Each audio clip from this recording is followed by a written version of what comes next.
certain extreme situations, the law is inadequate.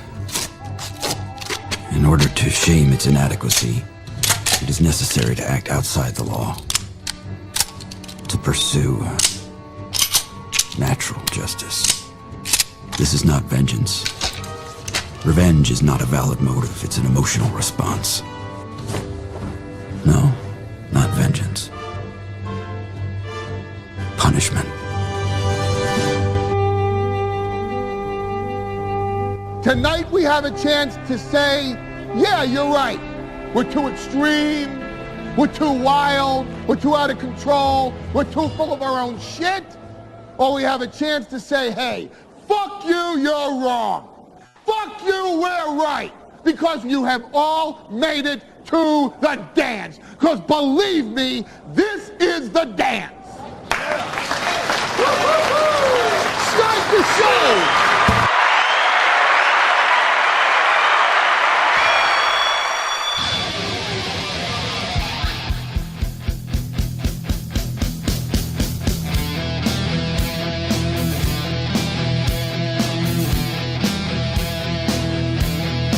Hey everybody, it's the Hick from French Lick.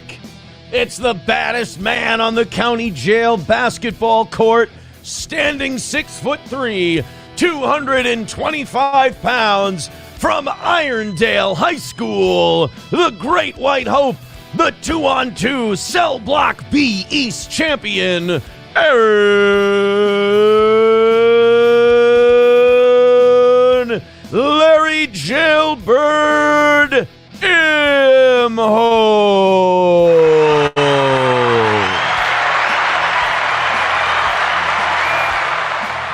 All right.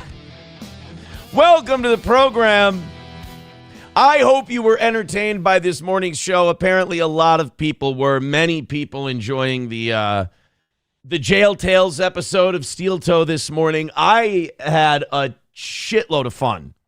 Thank you guys so much. It was, again, a great time. Regaling you with all of the tales of my time on the inside. And I think for the most part, everybody seemed to enjoy it. Everybody seemed to have their questions. Now, if you didn't get to watch this morning, I'm not going to repeat a week's worth of the my time on the inside, if you will. If you have questions, we'll do it like we did this morning. You throw in the memberships, the super chats, the rumble rants, whatever. We'll get to it. Happy to talk to you about it. But evening show, folks. The morning went mental. They're almost through Wednesday already. So balls in your court. You got, in fairness, you guys are already into tonight. Anonymous fake dono on PayPal. Now we have an anonymous fake dono person on Venmo that appears regularly, but this is an anonymous fake dono via PayPal. This is a different anonymous fake dono. $50 says, welcome back. That's all it says. Anonymous fake dono, welcome back. So here you go. I said, here you go.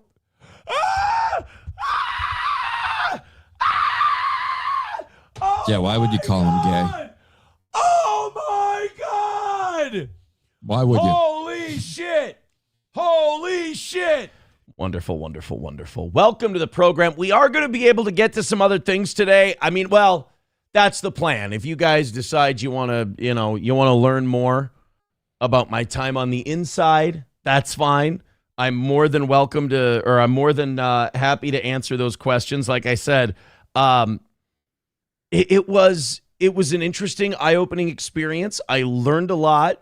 I took a lot away from it. It was very motivating. It kind of changed my worldview quite a bit.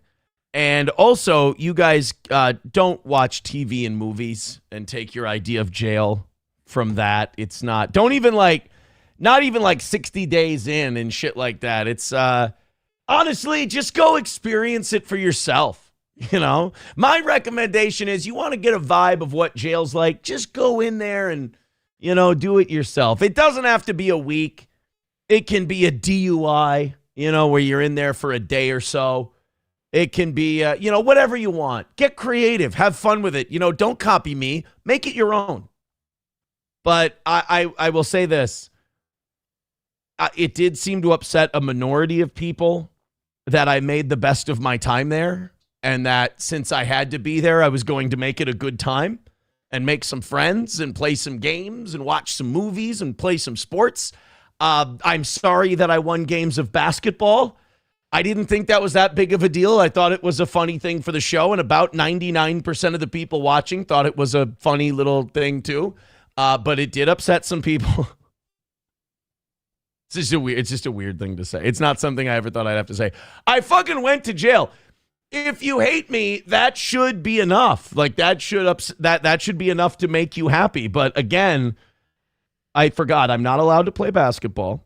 I'm not allowed to watch movies. I'm not allowed to learn anything about jail, and I'm not allowed to enjoy myself. Naughty, naughty, naughty. So I am sorry for that. I do apologize. But here, fact of the matter is, I would rather sit on my couch bored in a snowstorm than have a really good time in jail. Like, a really good time in jail is still not better than a boring nothing day at home on a gray, gloomy day. It's not. But like I said, don't take my word for it. Try it yourself. See if it's for you. There were some people in there who were positively thrilled to be there, and they had friends, and they had friends in other jails that they would ask other people. Somebody came from another jail. They'd ask him, how's so-and-so doing? Is he still, doing that thing with that thing? And it was a whole network. So go in there, check it out. Go say hi to some of my new friends. Some of them very fine people who were probably framed, if we're being honest. Fuck you, dude, with $1. Says, good to see you, you fat fuck. Glad you didn't get shanked. I didn't say I didn't get shanked. I did. Well, now I have. I didn't get shanked while I was in there. Depending, I'm guessing I was probably in a lower danger wing, but it was pretty chill. Everybody had a pretty decent attitude. Fuck you, dude, with $4.99 says, how was showering in jail? Glad you didn't get. Oh, that's a different one. How was showering in jail, Aaron? Good body wash and shampoo. Yes and no. So they give you this bottle of shampoo body wash, which is like cheap hotel shampoo body wash. And I used that the first couple nights. And that was not the greatest. But the first night I got there, I ordered a bunch of canteen shit that delivered on Tuesday. And I got a bar of Irish Spring soap. I did not get the Head and Shoulders shampoo. I just stuck with the stuff they give you. Long-handled toothbrush, because they give you a short-handled toothbrush. Not fun. I got some Colgate instead of I think it's called Fresh Mint toothpaste. So Saturday, Sunday, Monday, I got to use the bare essential shit stuff, but I was using, kind of mid-range stuff by Tuesday. So that's a good question. I haven't gotten that one yet. Thank you for that. Then there is Red Fox Mad with another $4.99. Says, who's ready for the Hunger Games? Oh, no, he's calling it Hungry Games. Who's ready for the Hungry Games in real life? We are about to find out. No food stamps. Snap equals riot.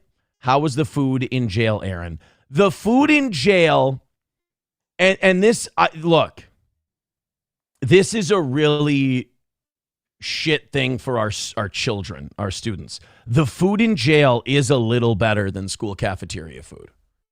And that's not to say it's good. It's passable. It's okay. But it's the fact that it's better than the school food is problematic, I think. Leo with $1 says, all your time in jail has done is shown how ass backwards the justice system is. You get put in jail for this, but others get no time for endangering their kids. I mean, we could throw around a shitload of different crimes and different things that person X gets in trouble for, person Y gets in trouble for. I will say one thing I noticed about jail that I kind of agreed with before I went in, but is 100% accurate after going in. do not fall for Republican bullshit that we don't have a two-tiered justice system.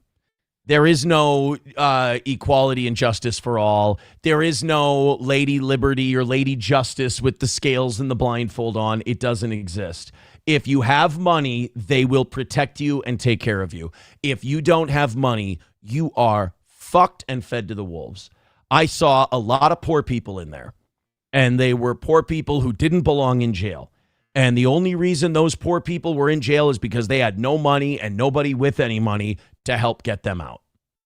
And nobody, if you don't have a pot to piss in, nobody gives a shit about you, and they will lock you up and forget about you. You do not have any rights. And I'm not talking about convicts. This is people who are awaiting trial and they can't get out. And it's only financial. It's not based on what they did.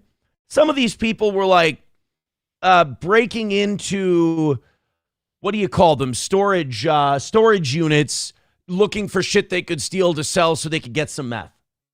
And we've got them locked up because they can't come up with the money to get bonded out before their next court date or the next trial. Meanwhile, you could be someone who did something fucking heinous. You could be someone who beat the living shit out of your partner, beat someone up, and if you got money, you can get the fuck out and you can be out on the street. It's a gross, bad system. And like, we talk about the bad systems that we have in this country. We're not voting our way out of this. That's the other thing. You're not voting your way out of this. We're now at the point where, unfortunately, if it's going to change, the change is going to come because a fuckload of people died. Like, it's not good. Like, there's too many corporate interests. There's too much money. Being in jail for a week furthered my belief that we are in end stages capitalism, and that there is too much capital. There is too much money wrapped up with too few people. And that in and of itself has fucked over a lot of other people, or at least left them forgotten. And the only thing more dangerous than a forgotten person is a forgotten poor person. And the more forgotten poor people that we have, the more any change is going to come with blood, unfortunately. No Pen 15 Fathead with $5 says, how many times did you get called out for Peter gazing? I do want to address this. I think we talked about it a little. We talked about it a little bit during the morning show. There are no showers. There are 5 single showers on the cell block. You shower alone. So, like upper tier, let's say there's 10 to 15 people on upper tier. We go out into the day room for our 2 hours at a time. And when you go out for your 2 hours at a time, you can use that 2 hours however you want. You can go outside and play some ball. You can play some cards. You can watch TV. You can go to the vending machine, whatever. I will say that it's smart to use that time at night to go take a shower, because you got 2 on the upper tier, 2 on the lower tier, and you shower alone. It's a nice, relaxing time. You just got to remember to spray it down before and after. Just spray it down. There was somebody, it was a very funny comment. Where'd it go? There we go. Leah says Aaron was sharing a cell with Bernie Sanders. Look, man, I agree with that Dostoevsky quote that a degree of civilization can be measured. A degree of a civilization can be measured by observing its prisons. And I think that's very accurate. Rusty Grammar says, I don't disagree that the system is fucked, but a lot of these ends think it's just a part of life, like just something you got to do. I'll tell you another thing, you go in there. There ain't a lot of difference between what you would call the ends and the white boys. There ain't a lot of difference. Gurmy says Aaron is pro cashless bail. I'm not. That's the problem. Like the issue... The issue with my problems with incarceration are that I don't know what the answer is. I just know that this isn't it. I was talking to my attorney about this, talking to Brian about this. And Brian is like super smart on this stuff. He was telling me, he was like, I was watching a clip on your show of you talking about our judicial system and everything. And you said you hit the nail right on the head. But it was like, well, what's the answer? Because the answer is not cashless bail, because now that scumbag with a lot of money we're talking about who beat the living fuck out of someone, now everybody who does that is just out. That's not the answer. Is the other answer that nobody gets bail and you just sit in jail until your proceedings? Well, that would overflow all the jails. It's got to be an overhaul that goes beyond bail. I would propose, and you look, this is me just throwing shit out there, half cooked. Again, the most frustrating thing about it is I don't know what the answer is. I think we've gone so far down the road that the answer is going to end up being blood at some point, unfortunately. But I think one of the answers could be abolish prison for nonviolent people. If you didn't physically hurt somebody, you don't go in a cell. I think drugs should still be illegal. First of all, being in jail made me believe, like, it washed me of all that libertarian bullshit on drugs. You need to fucking have some form of detainment for people with serious fucking drug problems, because the stuff that comes with it can be bad. But locking them up is a terrible idea. There's got to be treatment programs. We talk about Reagan getting rid of the state hospitals and how tragic it was. You see that firsthand when you go into our jails. These people don't belong in jail. We're not getting anything out of them being in jail. And I think some people saw it as me shitting on Sean earlier. I wasn't shitting on Sean and his take. I was saying he's never been in there. He's naive when he says we lock people up because we're afraid of them, not because we hate them. I'm sorry. That's really an ivory tower take. We do lock people up because we hate them or we want to just not look at them. And we do it for our own convenience, not because it's what's right. These people who I saw with severe meth and other drug problems and drinking problems, they need to be in aggressive psychotherapy. Not drug treatment. Fuck drug treatment. Drug treatment is treating the symptom. It's not treating the disease. Something happened a long time ago with these people that needs to be rewired. And I think in exchange for jail sentences, you give them an open-ended detainment at a mental health, at a therapy facility, the kind of stuff that Reagan closed down, and you leave it up to the doctors to decide if they're ready to re-enter society, if they're a lower risk to reoffend, do drugs, be a danger to themselves and others, etc. I don't know if that's the be-all, end-all. I certainly don't think it's going to fix the problem. I just think it gives us a better chance than what we have now. But then again, you get to, how do you feed them? You get to, how do you house them? How do you do all that stuff? Who the hell knows? Thank you very much. It looks like, was this 55? A different anonymous fake dono says, how was the jail makeup sex with SP? Glad you're back, brother. Anna Fake missed you. Thank you, Anna Fake. Oh, anonymous fake dono, Anna Fake. Beautiful. It was good. It was very nice to have the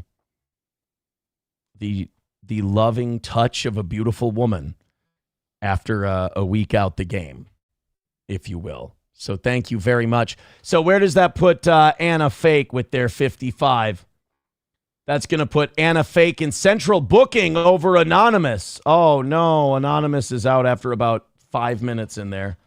Anna Fake at 55 is now in central booking. The cuck chair has been renamed central booking. Leo with $1 says, you're right that drug treatment doesn't work. A woman I know just lost her kid who kept relapsing to a fire in a storage unit I guess she was living in. Yeah, drug treatment is pointless because drugs are the coping mechanism. Drugs are, again, they're the symptom. They're not the root cause. Red Fox Mad with $4.99 says, Aaron, did you hook up with any hot women and transgenders while you were in jail? That is a great question. No, I did not hook up with any trans women. Well, they would be trans men, technically, while I was in jail. but also they are very, very aggressive about not allowing male and females to even see each other. If, let's say, you're going down, so there's a hallway that goes this way out of the cell block, and then there's a hallway that goes that way, a little short hallway that leads to another hallway that runs parallel to that one. If there is a woman that is coming out of the cell block that's down that little corridor from you, and you could even see them, you're not allowed out to go to where you're going. So let's say, like, right down from our cell block was the rec room where I dominated the fucking basketball court with me and my wonderful partner. Okay, when I say dominated, we won every game we played. And people got mad, like a very small percentage of people got mad that I was bragging about my basketball wins. Imagine being so sad. But he was shooting threes, and he was draining them. I was rebounding, putting back, and making mid-range jumpers. That was we were chocolate and vanilla. We were doing it the very stereotypical way. Except when I ran the point, I still got my Arvydas Sabonis touch. Those lob passes, you know when you post someone up traditionally, right? You get the ball in. Now there's the reverse post where you kind of have a forearm on them for separation. You call for the ball this way. My lob passes were on point, buddy. They were pretty solid. I had my Larry Bird, Wally Zerbiak game going, but I also had my Arvydas Sabonis game going. But down the hall from the cell block is the rec room. So we would be gathered between the two doors to go to the rec room. And then there's that little connecting corridor I'm talking about to that parallel thing. They don't let us out to walk straight toward the rec room if there is a single female inmate walking that parallel hallway. You have to wait until she's out of that parallel hallway because they don't even want you catching sight of a woman while you're in there. It's pretty... I got to say, like, those COs, they run a tight ship. They do a good job. And the other thing is they are all very friendly. And you can tell that in Stearns County, their whole job is to make the inmates comfortable, take their mind off the fact that they're incarcerated, make sure they're kind of, like, in a way entertained, or at least their mind is kept occupied, that they're not idle, so to speak. They do a very good job of that. To be honest, like, while I was in there, it solidified, at least in Stearns County, I am most impressed, certainly not by our prosecutorial, not by our judicial as much. I am very impressed by our law enforcement side here in Stearns County. They are ridiculously well-trained, incredibly professional, and in a way, really progressive. Like, Stearns County has like a really, unless they're like that everywhere, Stearns County has a really forward-thinking attitude on corrections. It's really smart and it's really good. They're all very well trained and they do a really good job. I'm impressed by the Stearns County Police Department and I'm impressed by corrections. I think if our judicial in Stearns County worked more like law enforcement and corrections did, I think we'd have a much more efficient system and a much better system for avoiding recidivism in Stearns County. I think they do a good job. 09 Canyon says, it makes sense. Don't want every man humping the walls. My Lost Interest says, I agree with you about leaving your phone behind more often, although kind of a bonehead move at 5 a.m. Yeah, well, here's the thing, My Lost Interest, and what he's talking about is the fact that I ran 4.5 miles from the jail to Quick Trip at 5 a.m, not realizing that if I had gone the other way out of the jail, somebody pointed this out. They're like, Aaron, you could have gone to the lobby of the downtown convention center hotel or the Kelly Inn. Like, you could have gone in the lobby there and called your ride, and it's less than a mile. And they're very, very, very, way less than a mile. They're very right about that. I really fucked that up. And, so I didn't bring my phone with me to jail, and I didn't bring my wallet with me to jail, and I brought my Gopher jersey and a pair of Under Armour basketball shorts to jail with me. And so when I didn't know I was getting out. We thought if I checked in at 11:27, I would get out at 11:27. That's not how it works. I thought I was doing 8 days. I did 7.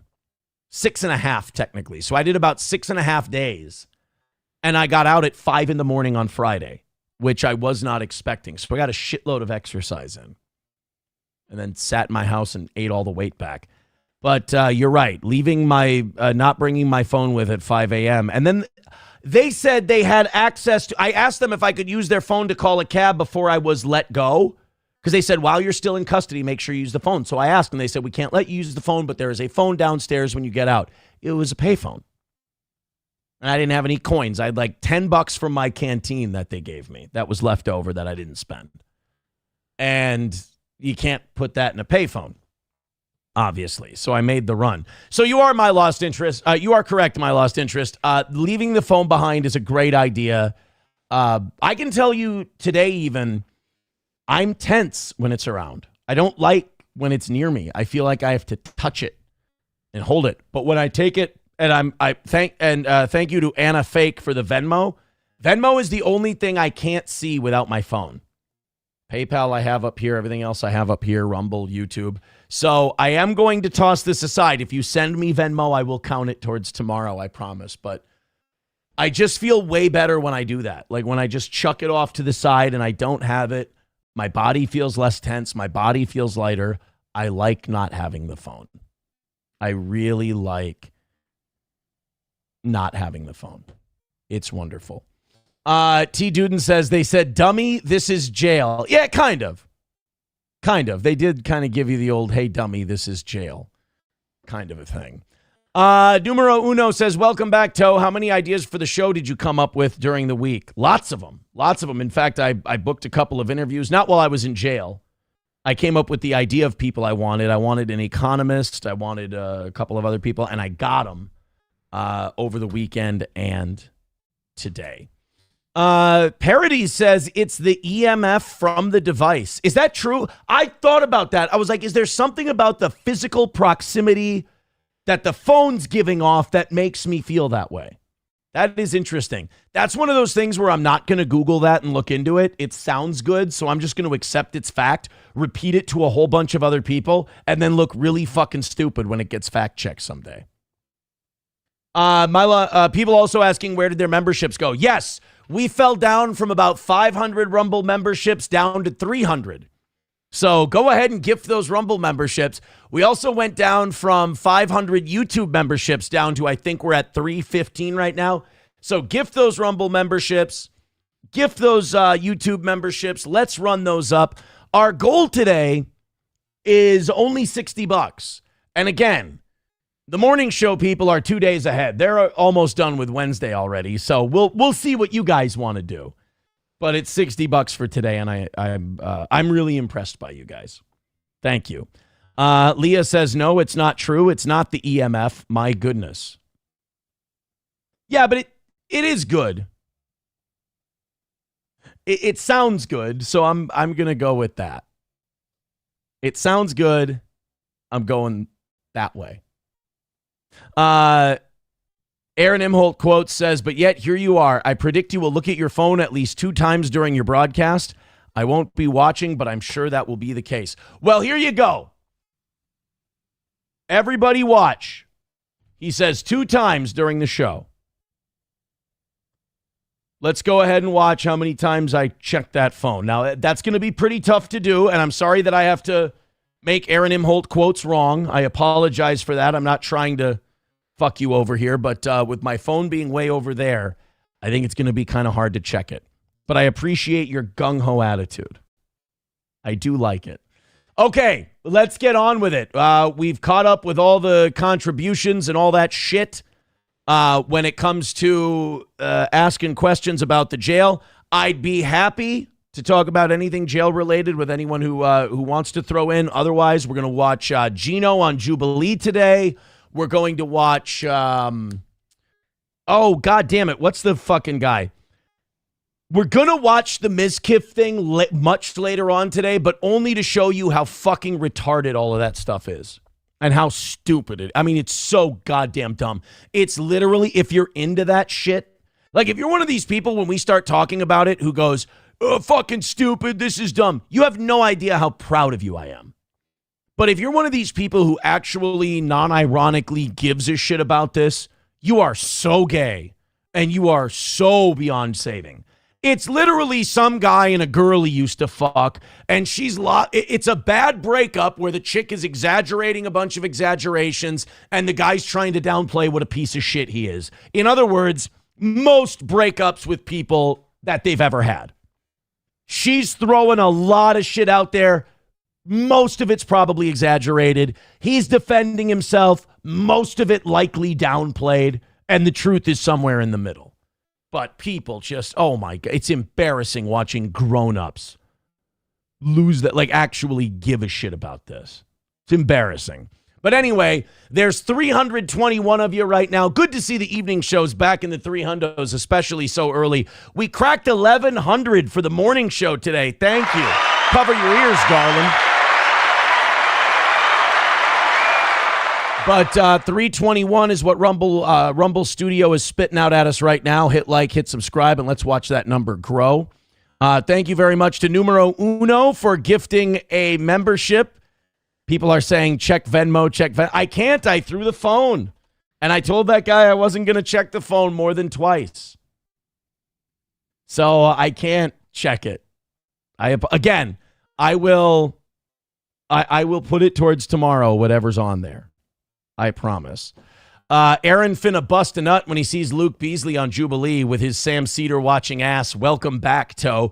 I do like Luke Beasley. I think he's a smart guy. I don't agree with a lot of stuff he says, and Geno did make some points against Luke Beasley that Luke Beasley was wrong about, but he's not a dumb guy. Also, when you're debating Geno on anything, it's like nailing fucking Jello to the wall. Also, I'm not going to check my phone, so I can't read it to you. Geno, and again, if you hate Geno, you're going to hate this. Try to be a better person and see this for what it is. Geno texted me an apology today. Now, it was a very Geno apology, but it was very nice. It was really kind. He was nice about me getting out. Excited about that. Congratulations, so on and so forth. And then he said, I'm really sorry. I believe his words were, I'm very sorry for unintentionally putting you there. And I'm paraphrasing. That is not a direct quote, but he did use putting you in jail and unintentionally. And I thought that was very nice. That was a very nice apology from Geno. Nice to see after I get out. But he did. Also, I guess people were telling me that they're like, oh, you called Geno from jail. I'm like, no, I only had 3 phone numbers when I went into jail. I called my lawyer, my girlfriend, and my parents. Those are the only people I called in jail. I figured it was a week. I don't need to talk to a bunch of people. My parents, because they had my days with the kids. And then my girlfriend, because I love her. So those were the only people I called. So I don't know where people got this idea that I talked to Geno on the phone. Numero Uno with $1 says, did you get the name of whatever agent got Geno that gig? I think he's probably going to do more of those, by the way. I think Geno's going to get more of those. I think he did a good job. I've only seen his one appearance. I don't know if he got on there twice or 3 times or whatever. He did a very good job, and he was engaging and entertaining, and he didn't get kicked off, and people seem to like him. He'll probably get another one of those. So good for him. I hope that's a paying gig. I hope they pay everybody who sits around that circle. $1 from Numero Uno says, do you think it's the phones or the users? I somehow have none of the issues you outlined this morning. I think it's a little of both. I think the phone is the tool. Put it this way. I think the phone is to the phone addict what the gun is to the mass shooter. Obviously the gun doesn't cause the mass shooting. The gun doesn't do the mass shooting. Somebody has to be holding it and firing it. But it is a very efficient tool if you want to commit a mass shooting. You're not going to do it with a carrot. If you want to commit a mass shooting, you're going to use a gun. That doesn't mean it's the gun's fault or guns are inherently evil. But if you're someone who is susceptible to shooting a shitload of people, a gun is a pretty effective way to do it. So yeah, it does have to be part person, and it has to be part the tool, if you will. Numero uno with $1 says Geno and Keanu are on the outs with Count Kumia and KB after recent events. Catch me up. What are recent events? What did they do? They're fucked. You got to catch up on the Dabbleverse events. Oh no, I'm good. That whole thing. You know, when I say people in serious need of psychotherapy, I think everybody who watches that shit is in dire need of serious psychological help. No, you know what? I shouldn't say that. Not the people who watch it, the people who involve them. Like, they get too into chats and tweets and shit like that. You're mentally ill. I'm sorry. It's not a debate. I'm not saying that as a position or a judgment of you. Simply, it's as clear to me as there is a nose on your face. Stop being gay about it. It's just dumb fun, dummy. Not for some people, numero uno. You're a smart guy, so you're smarter than that. It's not just dumb fun for a lot of people. It's antisocial psychotic behavior. You know, you can passively enjoy it, and that's great.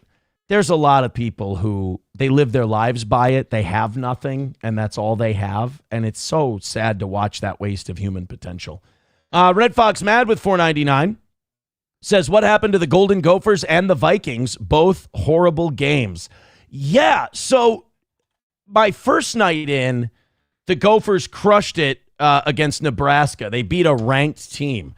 So even though we've always struggled against Iowa, I kind of thought we were going to be competitive. I did think we were going to lose, but not 41-3. Not 41-3. I didn't think that was going to be it. But that was when I was out. I watched that from the comfort of my own home until it was 17-0. Then I shut it off. The two Vikings games I had to watch on the inside, incredibly frustrating. And then today, Carson Wentz had season-ending shoulder surgery. So Kevin O'Connell sent him out there to just get fucking massacred. And ended his season and maybe his career. I mean, he's 32, 33 years old. And I have a conspiracy theory that O'Connell sent Wentz out there to get killed so there would be no controversy when J.J. McCarthy comes out and he'll be allowed to struggle, because now Max Brosmer will be the backup and Desmond Ridder will be the emergency quarterback, and they'll leave it at that. And that'll be it. And now there will be nobody. They're not going to ask for Wentz back. They're not going to ask for Brosmer to come in. It's just going to be the J.J. McCarthy show and nobody to push him from behind, if you will. Numero uno with $1 says, obviously the Dabbleverse is a den of retards and psychos. Okay, there you go. But it's interactive reality TV. Think of it like a never-ending fish tank. You're Bert, by the way. I appreciate that so much. I love being Bert. Bert is a good man. He's a decent man. Bert is, to me, Bert's a hero. He's a smart guy. So yeah, my Gophers and my Vikings have not had a good go of it. Don't ask me about how the Timberwolves are doing, because it's way too early in the season for me to give a flying fuck about basketball. It's kind of like baseball. It's such a long season. Talk to me after New Year's, and maybe we'll talk about basketball. Even then, talk to me around spring break, and then we can talk about basketball. My Lost Interest says, good thing, though. The Vikings are playing the Lions next week, so that should be an easy Vikings win. Oh, yeah. Oh, yeah. Such an easy win for McCarthy and the Vikings against the Lions, who won't die. They struggled early this year. They won ugly. They lost their first game, and then they won ugly in their second game. And I was like, aha, Dan Campbell without his coordinators is a fucking retard. He's terrible. And guess what? It turns out they're really fucking good again this year, and they can score at will. And the Packers are better than we thought they were with Micah Parsons. The Bears are 500, kind of like, right around where the Vikings are. We're a game apart. That division's looking really, really tough. I am not excited. Not excited for that Lions game. Beavis Lee Ray with $2 says, yo, Ron, did you pass college course for playing spades? The card game, or do you mean, or are you using as a derogatory term for African Americans? Because I don't think there's a college course for either one of those two things. But thank you very much for the $2.50 away from tonight. I appreciate it. Yeah, it's Look, man, I'm excited for J.J. McCarthy. I think he's going to be a really good quarterback. He's not, let me save you a whole lot of time. He's not going to be a good quarterback this year. He's going to show flashes of his ability to be a good quarterback. The game is going to be way too fast for him, at least for the next 5 games or so. Maybe towards the end of the year, he starts to pick it up. But this year is the year for him to take his licks, get the shit kicked out of him, face some tough games, face some adversity. That fourth quarter against Chicago, that was the flash of leadership and brilliance that you saw. That was great. The game against Atlanta, you're going to see more of those.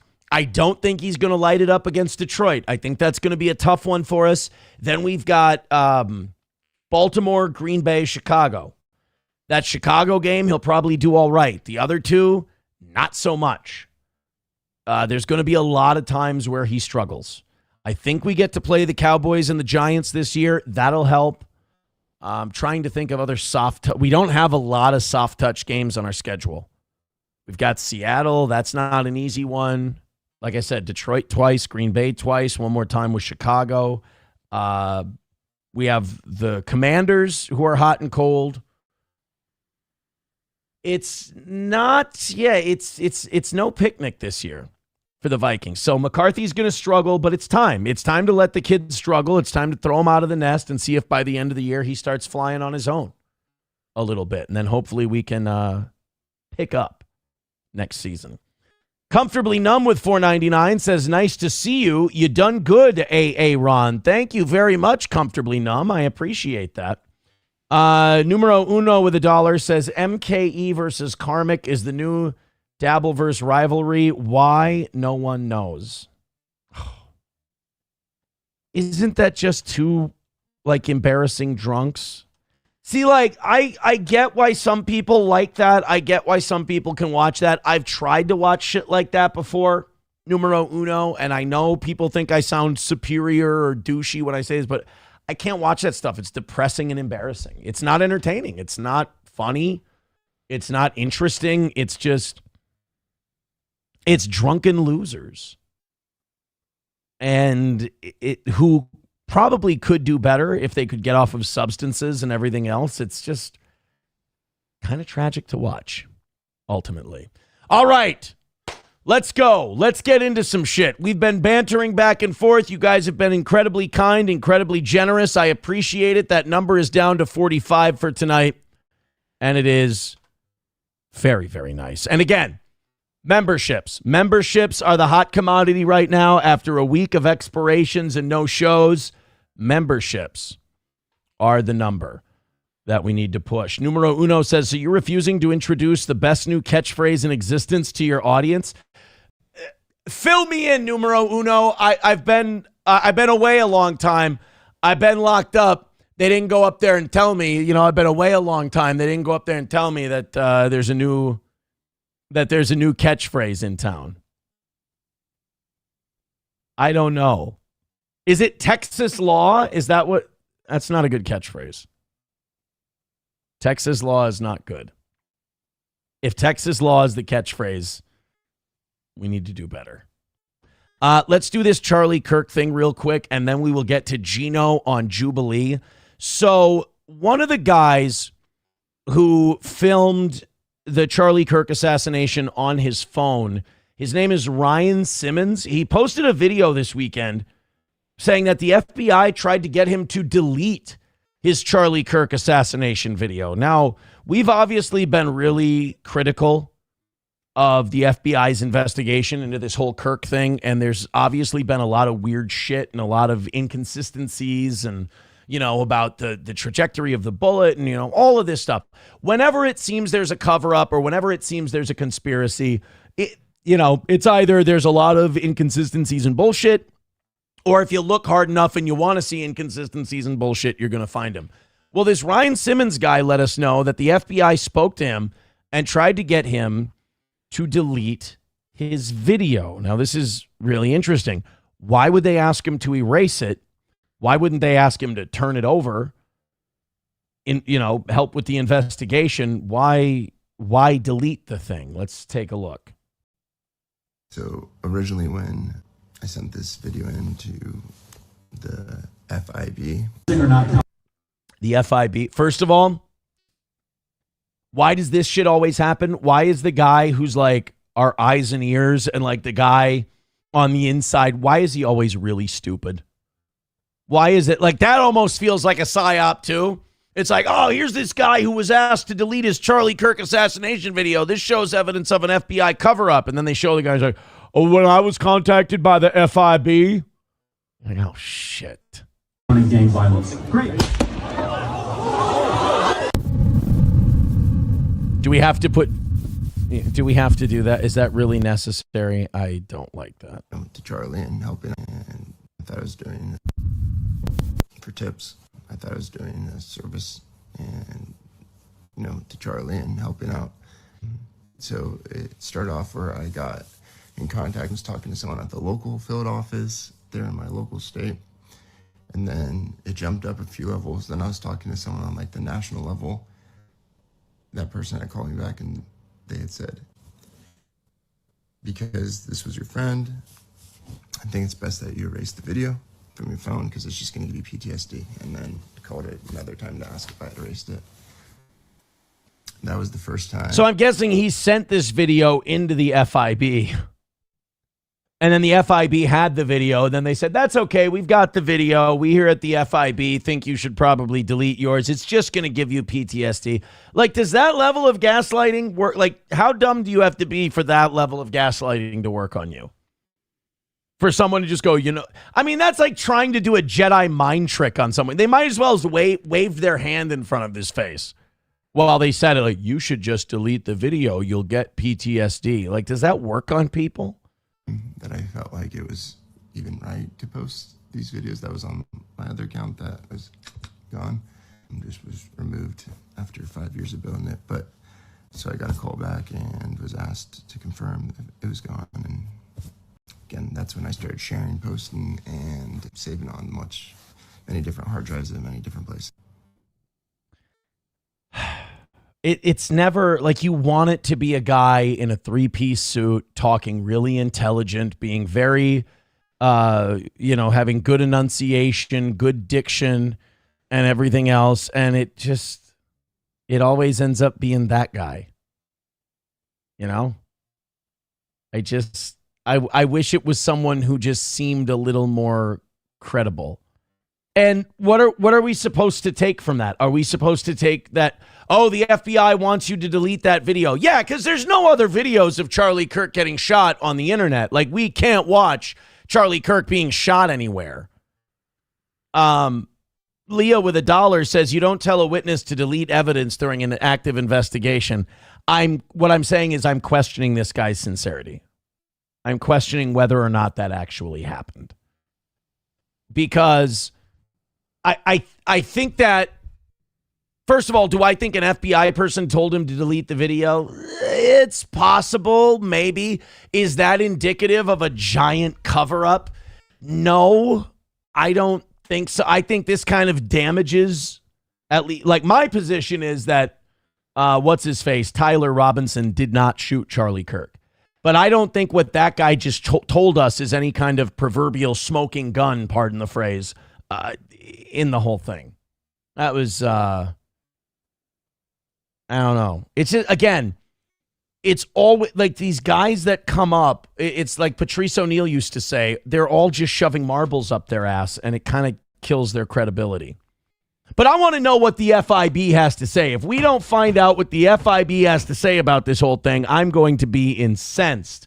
Chef Maddox says, so the FIB won't let me be or let me be me, so let me see. They try to shut down my VID because it feels so empty without Charlie. Yes. Very good. Very, very good. Thank you very much to No Pen 15 Fathead for gifting a membership over on YouTube. Thank you very much. Loaded Wrench with $2 says, did you turn the mod features back to on? I never turned them off. So yes, I guess yes, but no, because it wasn't necessary. 45 away from today. Thank you very, very much. So let's go ahead and watch the brilliant political minds of the United States of America congregate together in one place for something called Surrounded. If you don't know what Surrounded is, I've watched quite a few of these. They're pretty interesting. It's by a channel called Jubilee, and this channel does these 20-on-1 Surrounded episodes, and it's one Christian conservative versus 20 atheists. And some guy parks his, and Jordan Peterson did one where he embarrassed the fucking shit out of himself and all Christians as he just got smoked. Like, it was like watching atheists run a train on Jordan Peterson's intellectual asshole. It was brutal. Jordan Peterson couldn't state basic tenets of Catholicism that he was supposed to be defending. So Luke Beasley gets on there, and he is their Gen Z liberal. Luke Beasley, one of those young liberals who doesn't sound like a complete douchebag asshole retard. I respect Luke Beasley. It's 20 boomer Trump supporters versus one Gen Z liberal. Now, I love that they called this 20 boomer Trump supporters because Geno Bisconti is one of the people who was paid to be in this. And the fact that they called Geno a boomer makes me really, really happy because Geno is in his 50s. He's a Gen Xer. He just looks, he's Italian, so he looks like a fucking dried out Greek olive. So it's fantastic that they referred to him as one of the 20 boomers. So he gets up there and he gets to talk to Luke Beasley. And I have the first one. People are saying that Geno got up there more than once. I want to see if old Headband got up there again. Let me just do a quick little scansy to see if... oh, no, that's a black lady. I thought that was Geno at first. They have similar skin complexions. No, looks like it's just the black lady. And then that's it. Okay, good. This is the only Geno one that there is. So this is Luke Beasley versus Geno Bisconti about Trump. They're debating Trump. Now, Geno he's still a believer, by God. And that's a good line. Come on. That's fun. That's vaudevillian type shit. Some of you are too cynical and you're too jaded. And if it's humor, quote unquote, it just, somebody has to be getting hurt. Somebody has to be getting upset. There has to be tears. No, I like a good little a quip, if you will.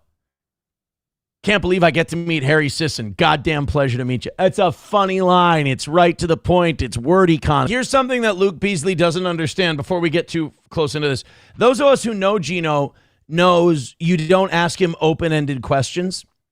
Because if you ask him open-ended questions, the answer is going to go to 14 different places. You're never going to get back to the original topic, and the whole conversation is going to be scattershot. There is no mechanism for accuracy in a conversation with Geno. There's no getting back to the point.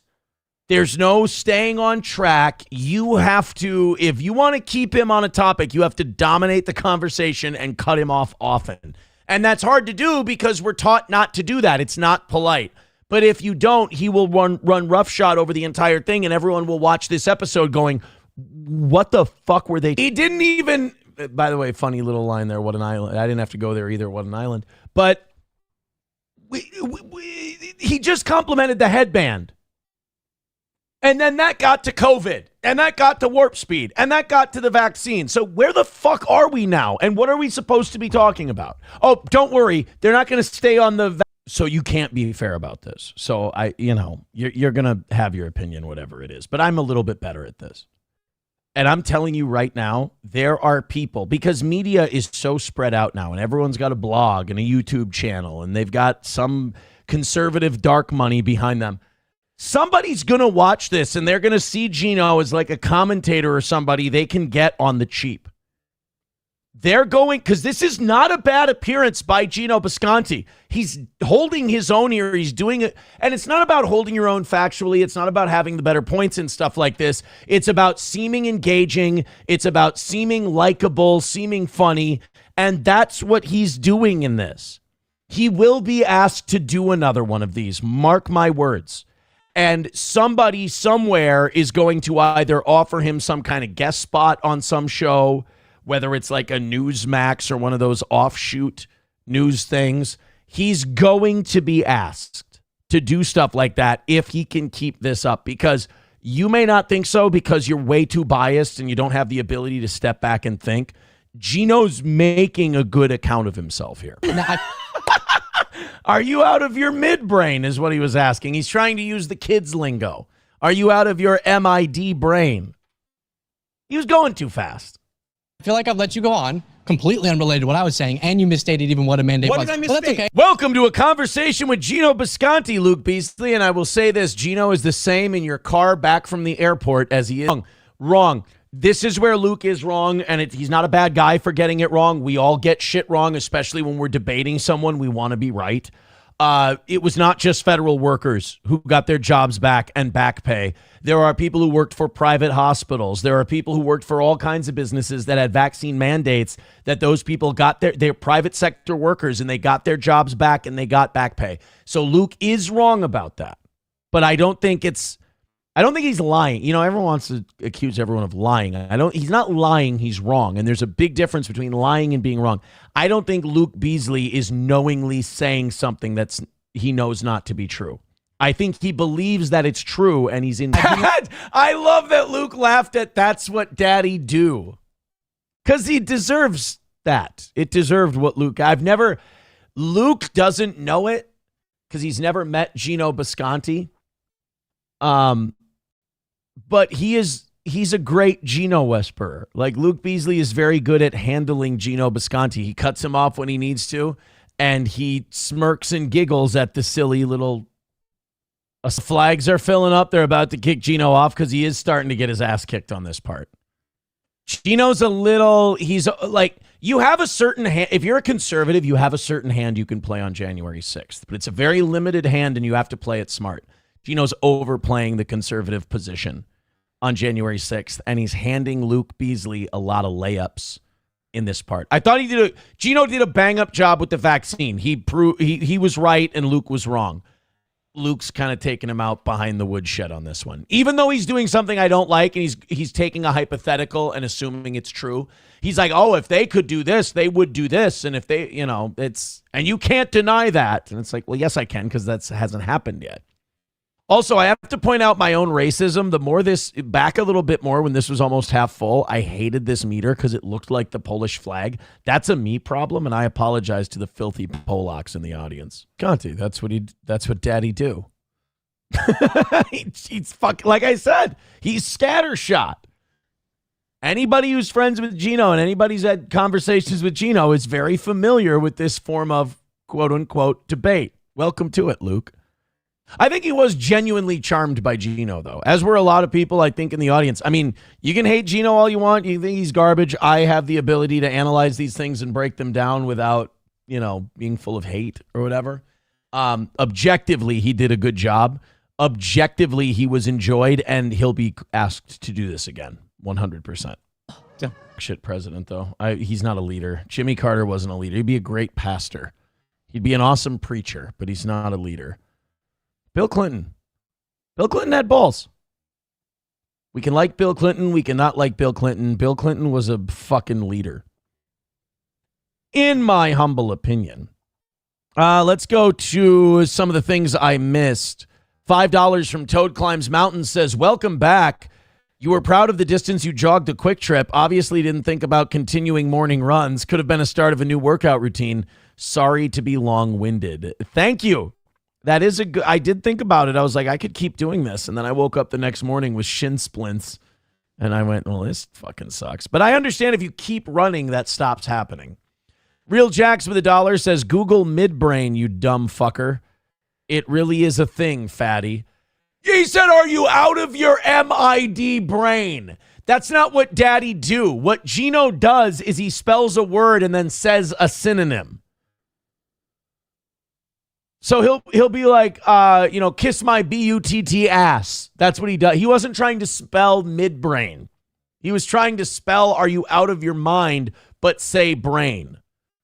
That's what don't you cover for him. Don't you fucking cover for him, my friend. Skybrick with $2 says, is that Omarosa? I don't think so. I don't think it was. Funeral director with $2 says, black woman sounded 10 times smarter than Geno. LOL. He, did he? Or did she?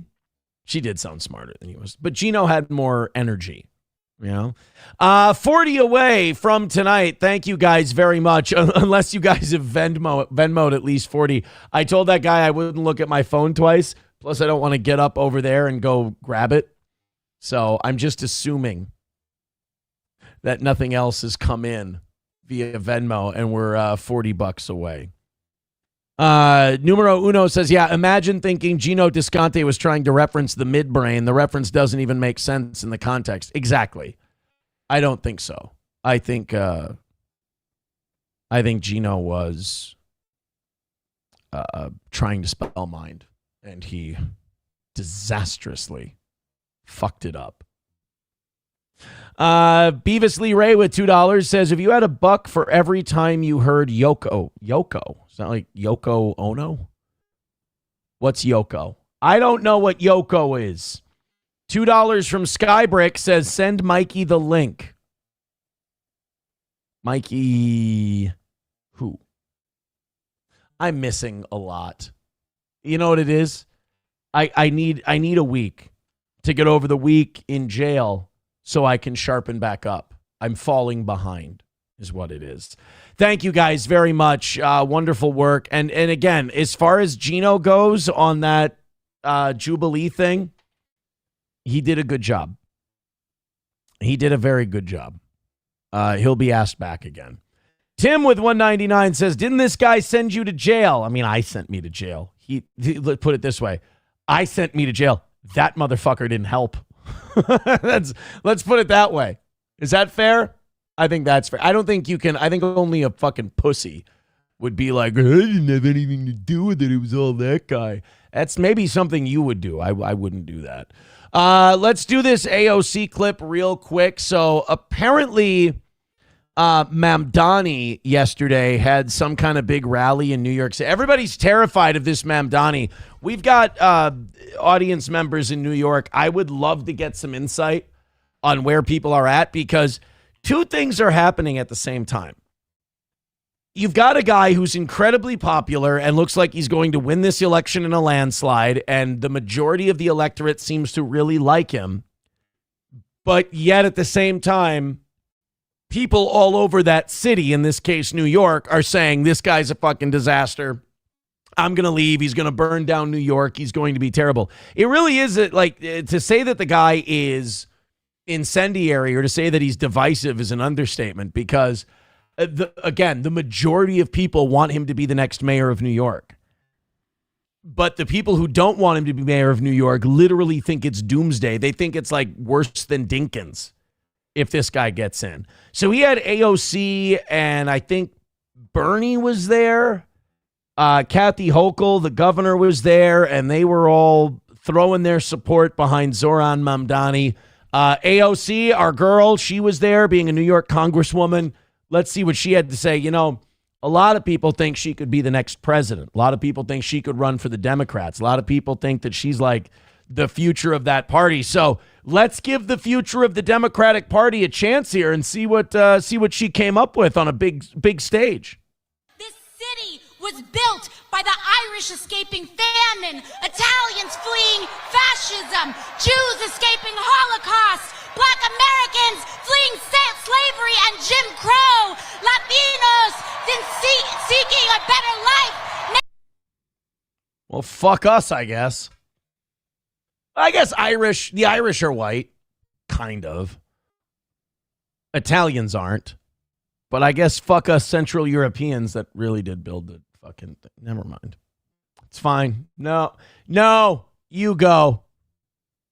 City was technically built by the Dutch. But Native people standing for themselves, Asian Americans coming together in Queens, in Brooklyn, in the Bronx, in Manhattan, in Staten Island. Name more places. In this country.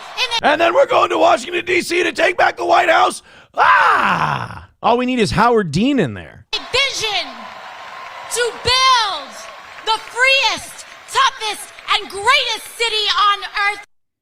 So New York City was entirely built by minorities. It was built by, well, she was right. You know, she's like Jews escaping the Holocaust. I'm like, not the ones escaping the Holocaust. They were kind of building the city before. Black people escaping Jim Crow.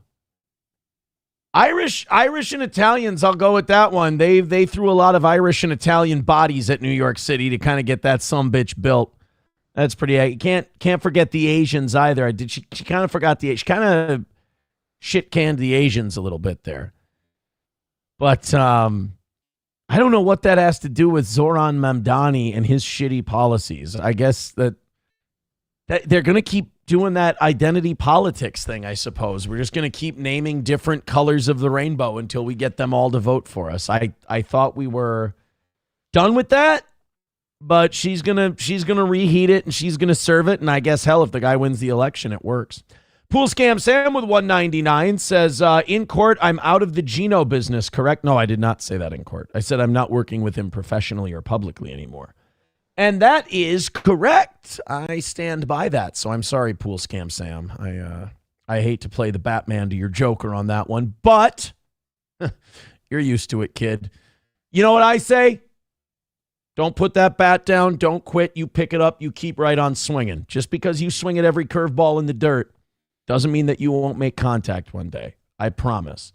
Numero Uno says, I'm going full pro Mamdani just based on who hates him. T. Duden says it's because Cuomo is hated here and Sliwa is a joke. You know, that is a big part of it. It's kind of like here in Minnesota. People can say they don't like Tim Walz, but he'll win re-election again. And the reason he'll win re-election is because the Republicans in Minnesota always nominate a complete dipshit. You know, they don't nominate the guy who can win. They don't nominate a guy who could build a big coalition. They just grab some fucking idiot.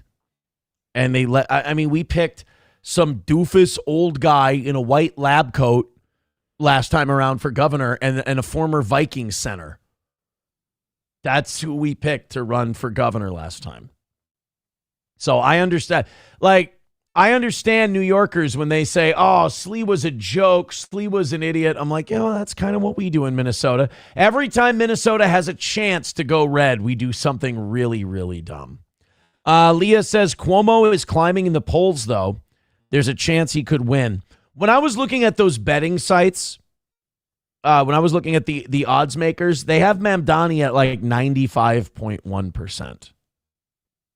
So, again, maybe Cuomo's climbing in the polls. Maybe Cuomo will do better. But as of right now, it does look like Mamdani is the runaway favorite. And I think they're trying to talk Sliwa into dropping out of the race so Cuomo has a shot. But, if you're Sliwa, I think you're like, no, fuck that. I'm going to run. I can get some attention. I can kind of promote myself. And also, Cuomo or Mamdani, it's like, do you want to die slow or do you want to die fast? Either way, you're dying. If you're Sliwa dropping out so Cuomo can win the race, I don't know if that's as enticing for him as people might think.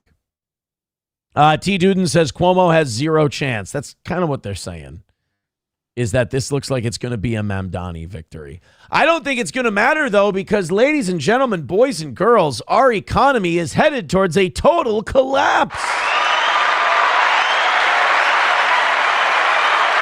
Sorry.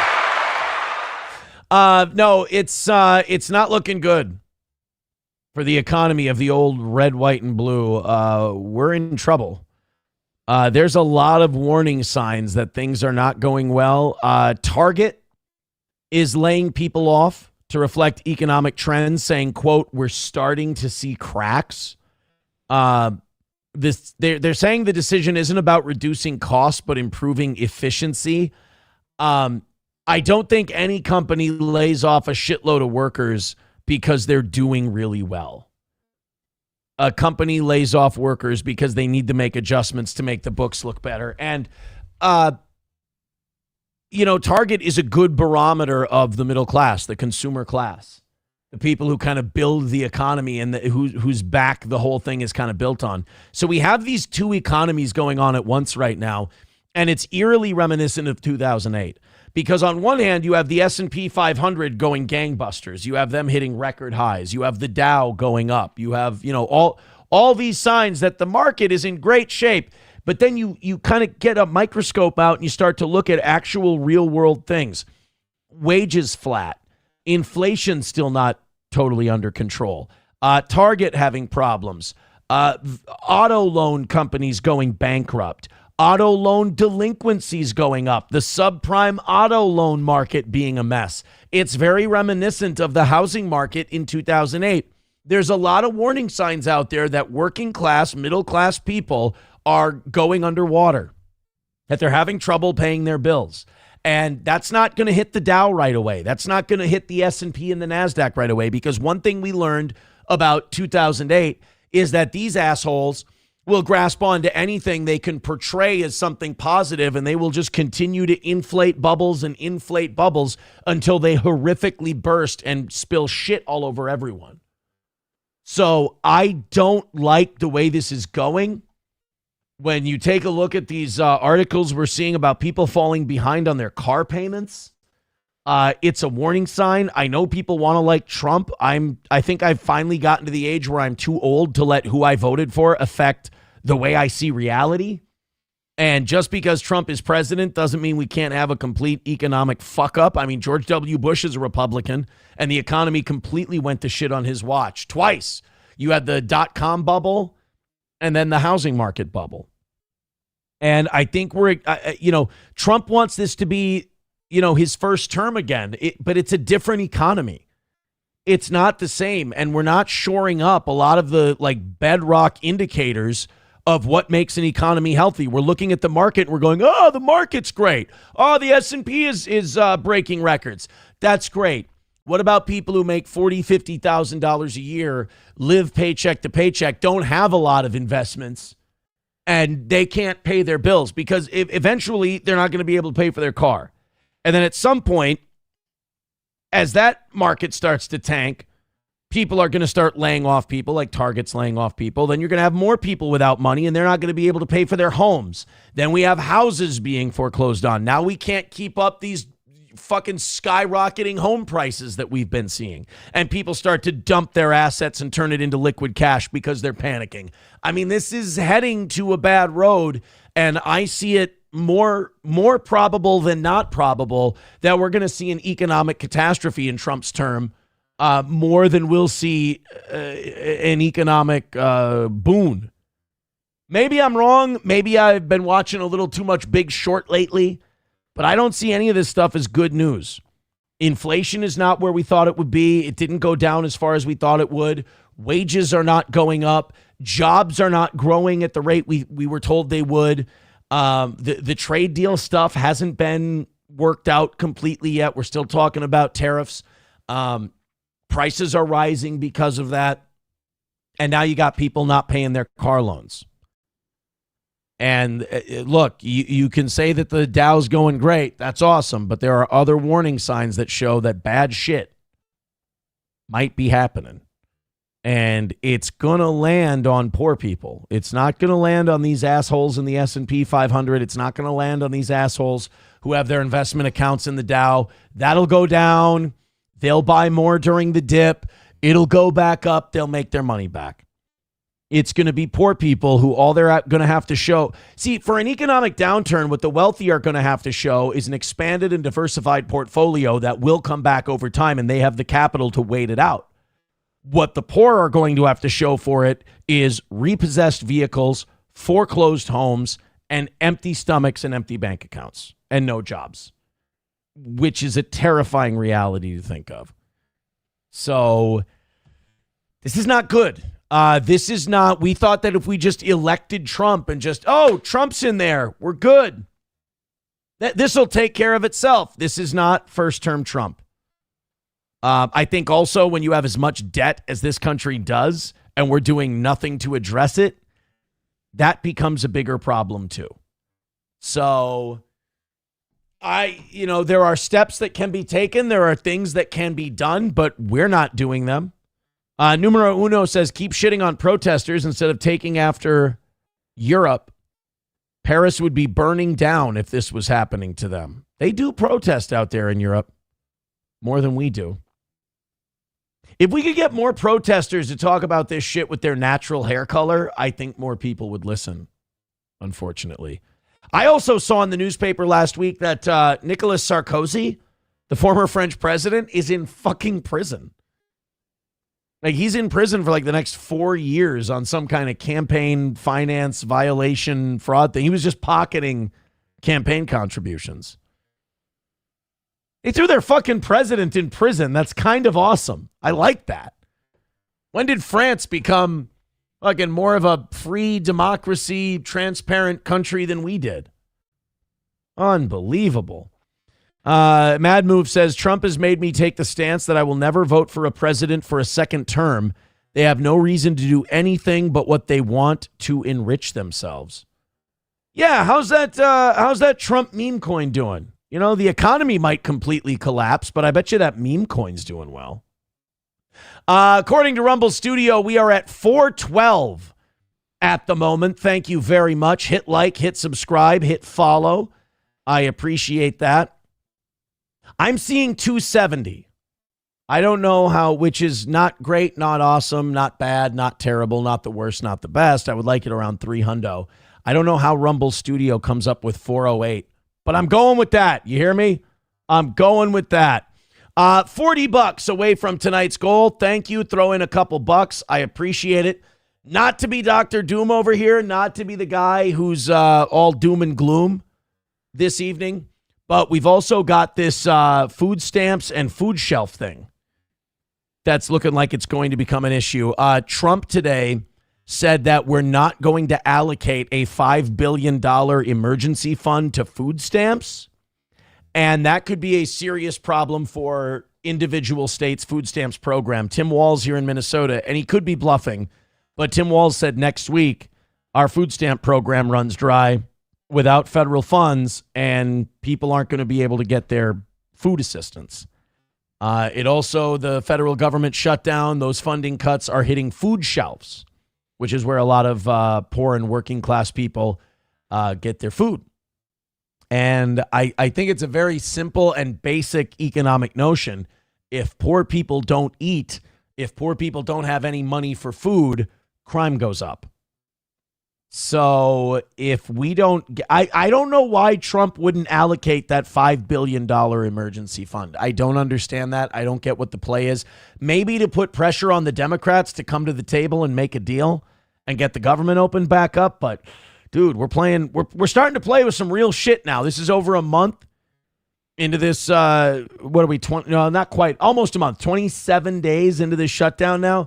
People start losing their food stamps. And I know they should get a job. They shouldn't be so lazy, blah, blah, blah. That's not, you got to live in the real world. We got to live with, what's going on right now.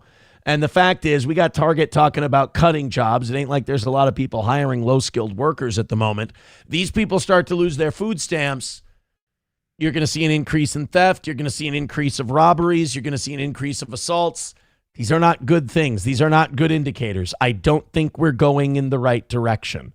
In the Star Tribune today, they're talking about these food shelves, the cupboards going bare.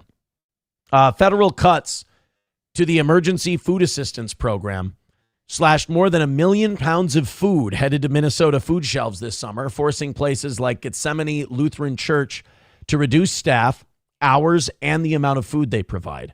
That's left more people going hungry, and officials say at this rate, things are likely to get worse. The forward trajectory of these cuts is that families that are making steps toward a brighter future will now fall back into dark times. Here's what I'd like you to do. This is no bullshit. Call me Libto if you want to.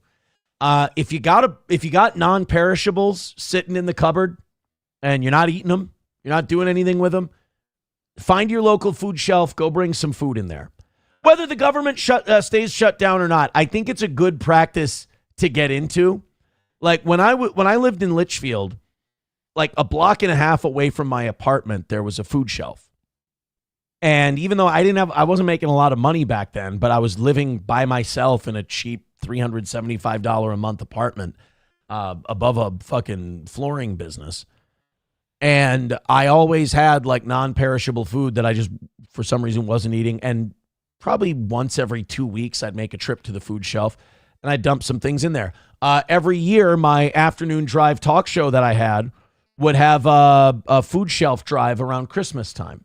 And we would do it live at the local grocery store at Econo Foods, and we'd fill up fucking boxes and boxes and boxes of food. Just a small rinky-dink AM station, and we would deliver, god damn, man, it was thousands of dollars worth of food we would donate every year when we did this. And I had I was in my early 20s, so I had a really shitty, gimmicky name for it. Ooh, I can't remember. It was an Aaron in the afternoon. Back in those days, I liked alliteration. So it was some shitty alliteration title that we have. And our last show before Christmas, we would always do a live event at Econo Foods and get people to bring in as much food as they could. Try to do what you can, because this is a shitty time of year for families to go hungry. And these food shelves are losing some of their federal funds that they get to stock their shelves. So if you've got soup, if you've got, mac and cheese and shit like that, drop it off at a food shelf if you're not eating it, if you're capable. You can also give them money. Food shelves will take your money. They get a lot of deals on buying food. They always told me at the food shelf when we were doing our big benefit drive, when I was doing radio in Litchfield, they always told us that they could stretch a buck further than most people could when you buy as a food shelf. So donate. If you can donate money, donate money. If you can donate food, donate food. It's a good cause, and people don't go hungry. Sam Show says, and most people on Snap get a few $100 if they're lucky. Many get like $50. Vaughn Head Rex says it's the slumlords that are going to get hit the hardest. No Section 8, and they can't evict.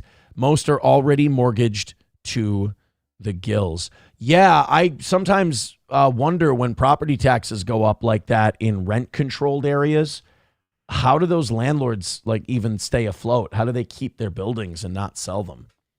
People don't think about that. They're like, oh, yeah, it's good to have rent control. It's good to have, it's good not to be able to raise rent. And I agree. It would be really great if we lived in a society where the government didn't jack up fucking property taxes all the time and squeeze people.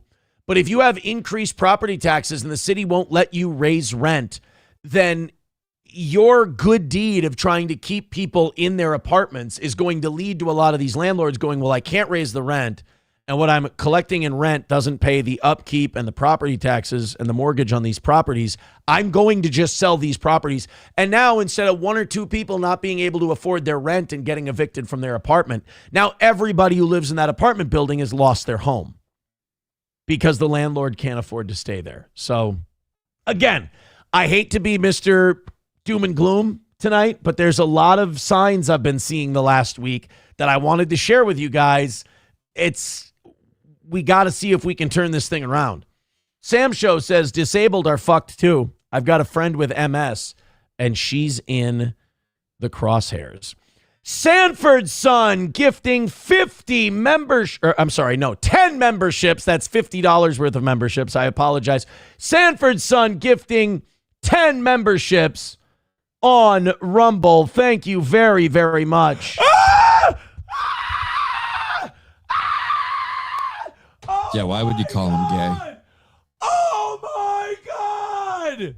Why would you? Holy shit! Holy shit! Thank you guys very much, and that also means that tonight's goal has been hit. Thank you very much.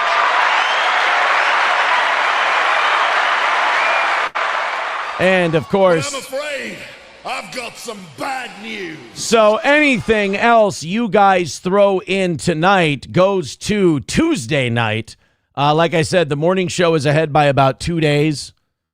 And that's rare that you guys are being beaten by the old morning people. But hey, there's a first time for everything. Thank you very much, Sanford's Son. That's going to put him in second place at 150 ahead of Walter. Sanford Sun, 150. Walter in third at 100. Mommy in fourth at 100. And in central booking is Anna Fake with $50. Thank you very much for those gifted memberships. Of course, we lost a lot of memberships being gone. Make sure that you hit like and you hit subscribe. But if you'd like to throw in a couple of memberships, it would help us get back over those 1,000 combined memberships on YouTube and Rumble that we were at before we went away. Pretty goddamn nice. There's also Streamlabs, PayPal, and Venmo. Thank you guys very, very much. How's the game going? NFL scores. Commanders and Chiefs. We're 10 minutes into the game. Nothing. 0-0. Commanders with the ball on their own 7, 1st and 10. Both of those teams kind of struggling this year. The Commanders at 3-4, just like the Vikings. Chiefs at 4-3. Chiefs were obviously in the Super Bowl last year. The Commanders were in the NFC Championship game. Those are two teams that are kind of failing to launch. The Chiefs are getting a little old. The Commanders, you can write it up to a sophomore slump for Jaden Daniels. Also, they lost Jonathan Allen to us. Fat lot of good it's done us. He hasn't had the greatest year. But Washington having some problems, for sure. Biden crime family says, wow, Aaron's time in the Stony Lonesome really changed him. Well, I wouldn't say it changed me. I mean, there's just clear economic signs that are going on right now that we can't ignore just because you voted for a certain guy. You know, you got to have I'd rather ring the warning bells than, dance between the raindrops and pretend everything's fine. It's not. we got some fucking work to do. Strippers Got Me Banned says, I think the EBT program needs to be revamped to be more like the WIC program. Limits what they can buy, usually good, healthy food. Hobo says, yeah, the Vikings are garbage. How's the Buccaneers doing? They're doing great. I think they're 6-2 going into the bye week. Pretty nice. I know this because my friend and neighbor is a Bucs fan, and I will say this, Bucs fans are not insufferable. Bucs fans are pretty decent. They love their team, but they're not cunts about it. Almost makes you hate them more because they're so nice about it and their team's doing very, very well. Very upsetting. All right. I'm only stalling because we've got this really stupid fucking Twitch drama. This Mizkif thing. Now, I was debating whether or not I was even going to do this tonight. And the only reason I decided to is because, one, I knew I was going to be tired of jail talk after this morning.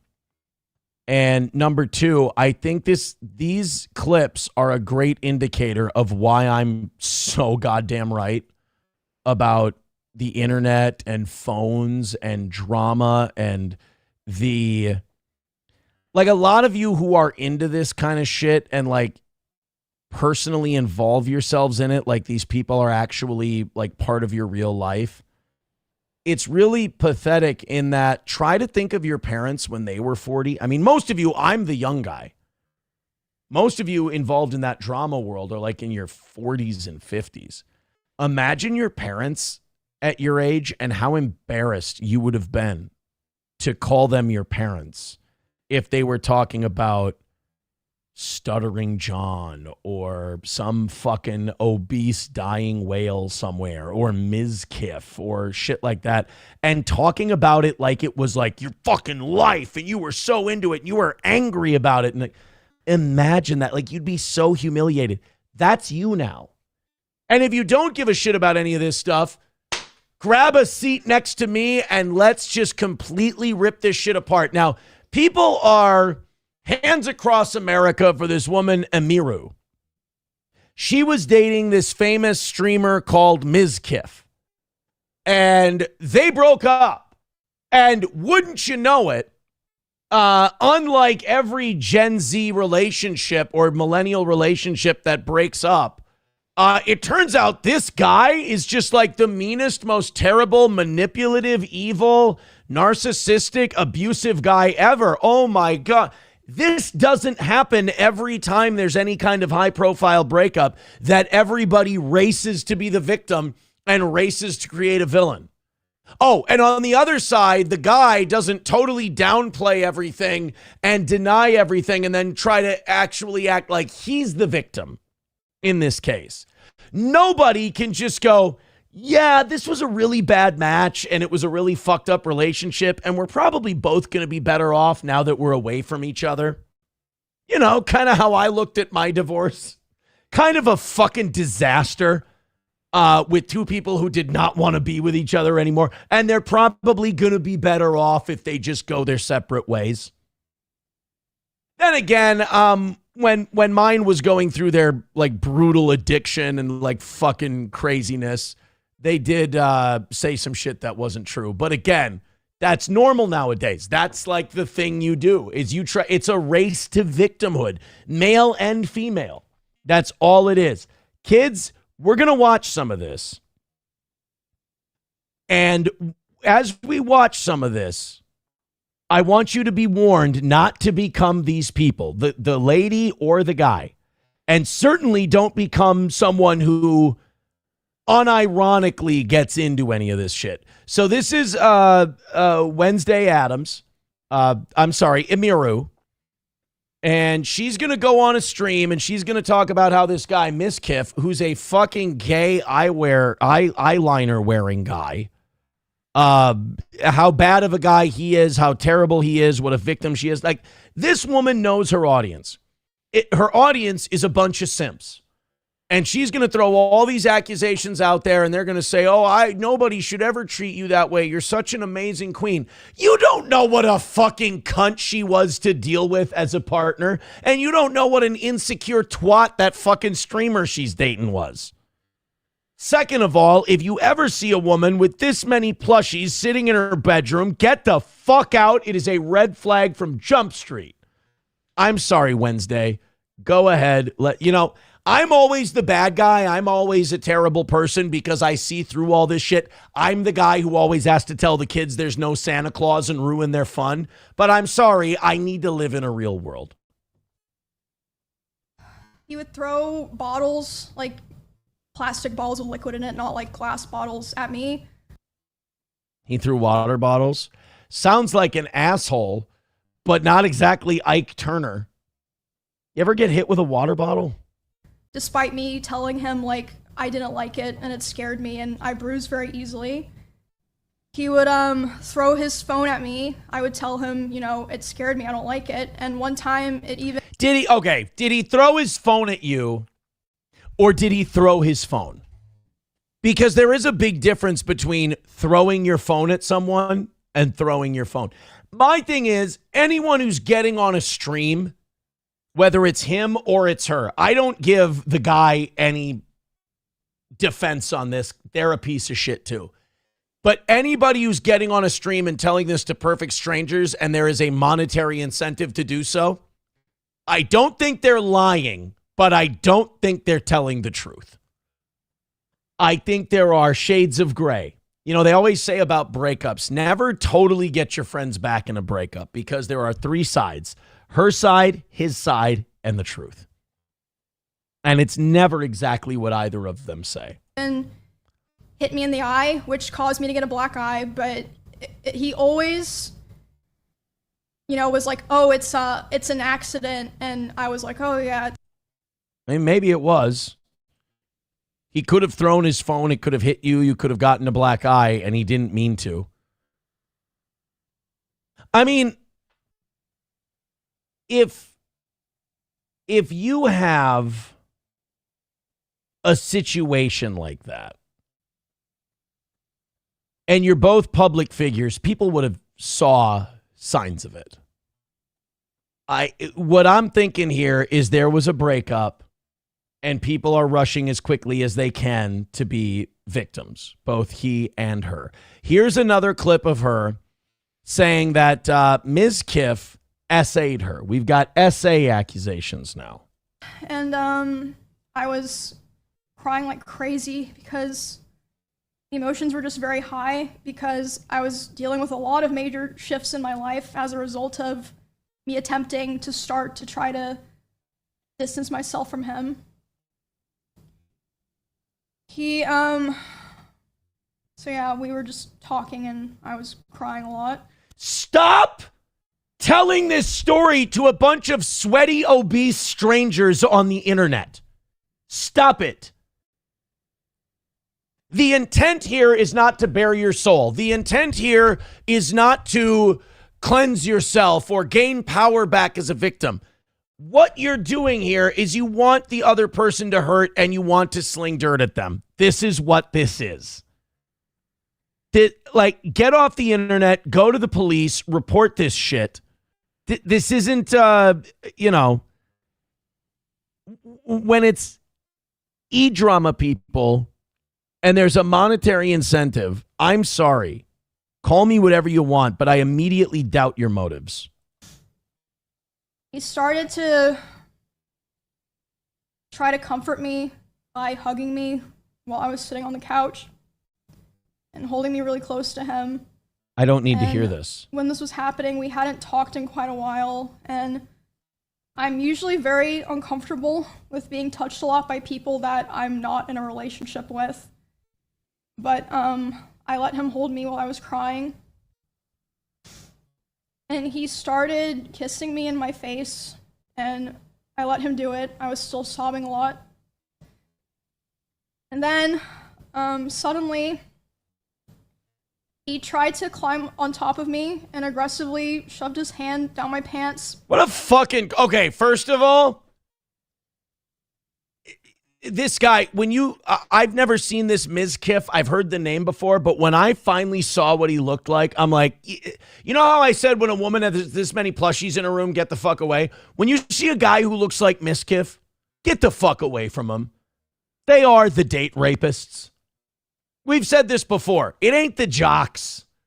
It ain't the guys. It ain't those dudes. It's the guy who looks like he wears eyeliner. It's the fucking betas. It's the guy who goes, oh, you deserve so much more and I'd be there for you. That guy is the fucking date rapist. He's a problem. If a girl's sitting there sobbing her eyes out, and your idea is to try to finger poke them and get on top of them, you're a fucking creep. And I screamed. Yeah. And when I screamed, he jumped off me like a cat, And instead of apologizing or checking if I was okay, he said, I feel weird now. I feel like I did something wrong. I have to go. And he immediately left my house while I was still crying without checking if I was okay or anything. And at the time... Well, he came over because he thought you were vulnerable and he thought he could get laid. And when you said no, he stopped. I mean, being a creepy, opportunistic fuck is not the same as being a rapist. I mean, we gotta fucking take it easy. I thought we learned this lesson during the Me Too thing, that just because a girl cries and shot a guy down for sex doesn't mean the guy raped her. I thought we kind of figured that out during the Aziz Ansari thing.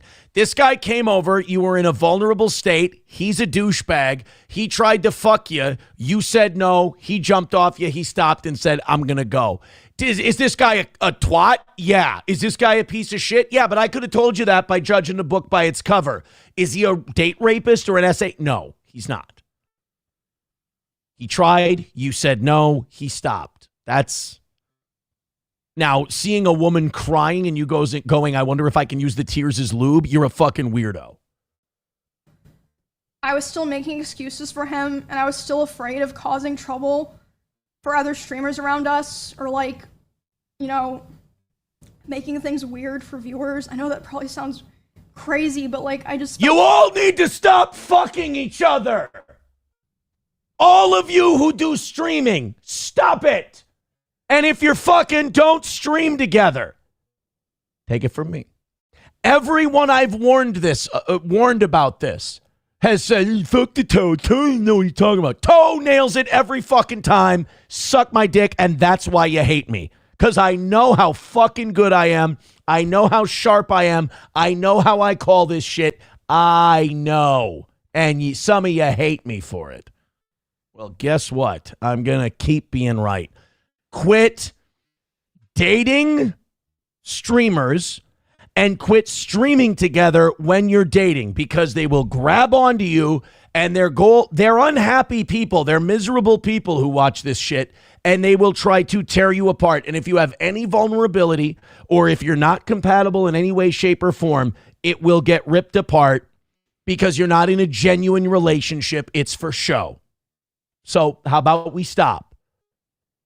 You look at that Karmic guy. His relationship is a fucking disaster, and it's a sideshow because they had to show it up for the internet.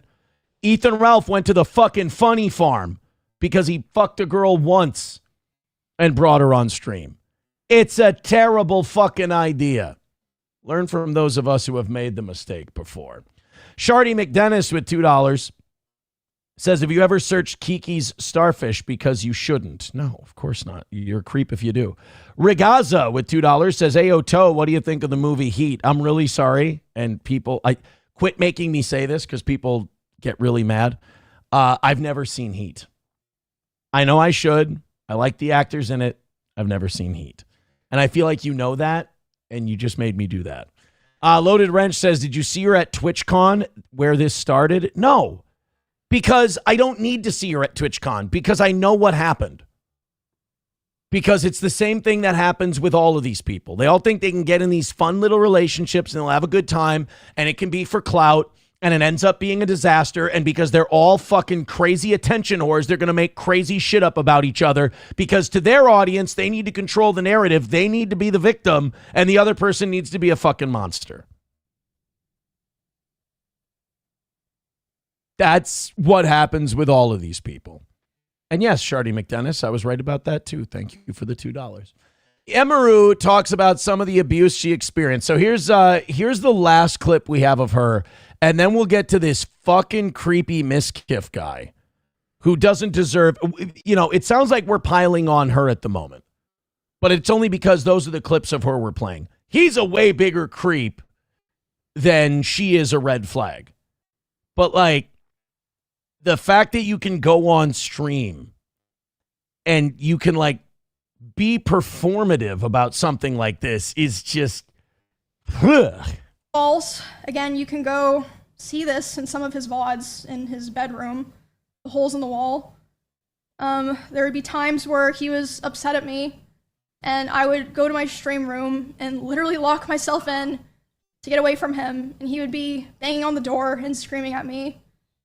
And at the time, he also would more often do things like going, like if we were driving in the car together, he would be going like 150 miles an hour. And like one time he even said like, well, now we're both gonna die, like threatening to kill both of us. And this wasn't like even necessarily because of me or like because of something I did. I would never date someone like that. Like first of all, anybody who goes 150 in a car is an insecure cunt. Is what's the John Travolta line? If you're important, people will wait for you. Yeah, you want to see how fast I can make my car go? No, why? Did your parents not love you enough? Did you not get hugged? Is your cock small? What's the deal? What's causing you to do this completely unnecessary thing that puts everybody in danger? A lot of the time, like one of the times that it happened, it was because... And that's the other thing. You can tell when it's for attention, and you can tell when it's people who just want to sting the other person because they had a bad breakup. Because they make their list. It starts coming out in list form, and the list is presented as though it's like, what about this thing? What do you guys think about this thing? Oh, if that's not enough for you, well, I have this thing too. Oh, well, water bottles. Oh, there were holes in the wall. Oh, he drove 150 one time. It's like this throwing shit at the wall to see what sticks. We were just getting food, and he was on his phone, and he saw that Mr. Beast had put out a video. And Mr. Beast had invited another streamer, and he was like, oh, Mr. Beast invited this guy to his video, not me. And I was like, oh, well, yeah, I guess so. Your boyfriend's a loser, and anyone who talks to you like that, you should dump him immediately. That is such a gay thing to get pissy about. So, which led to him going 150 miles per hour in the car and talking about killing himself while doing it. Then at home. See what I mean? Like, there's these pauses where she's like, what else do you guys would think is fucking crazy? What else can I pile on that would make you guys think that this guy's nuts?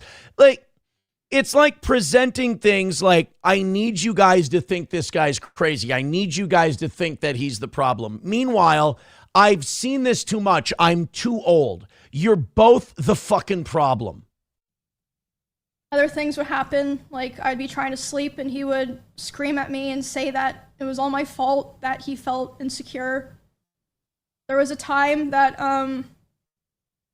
I walked into a room that he was in, and as soon as he saw me there, he threw his phone at the dresser and started yelling because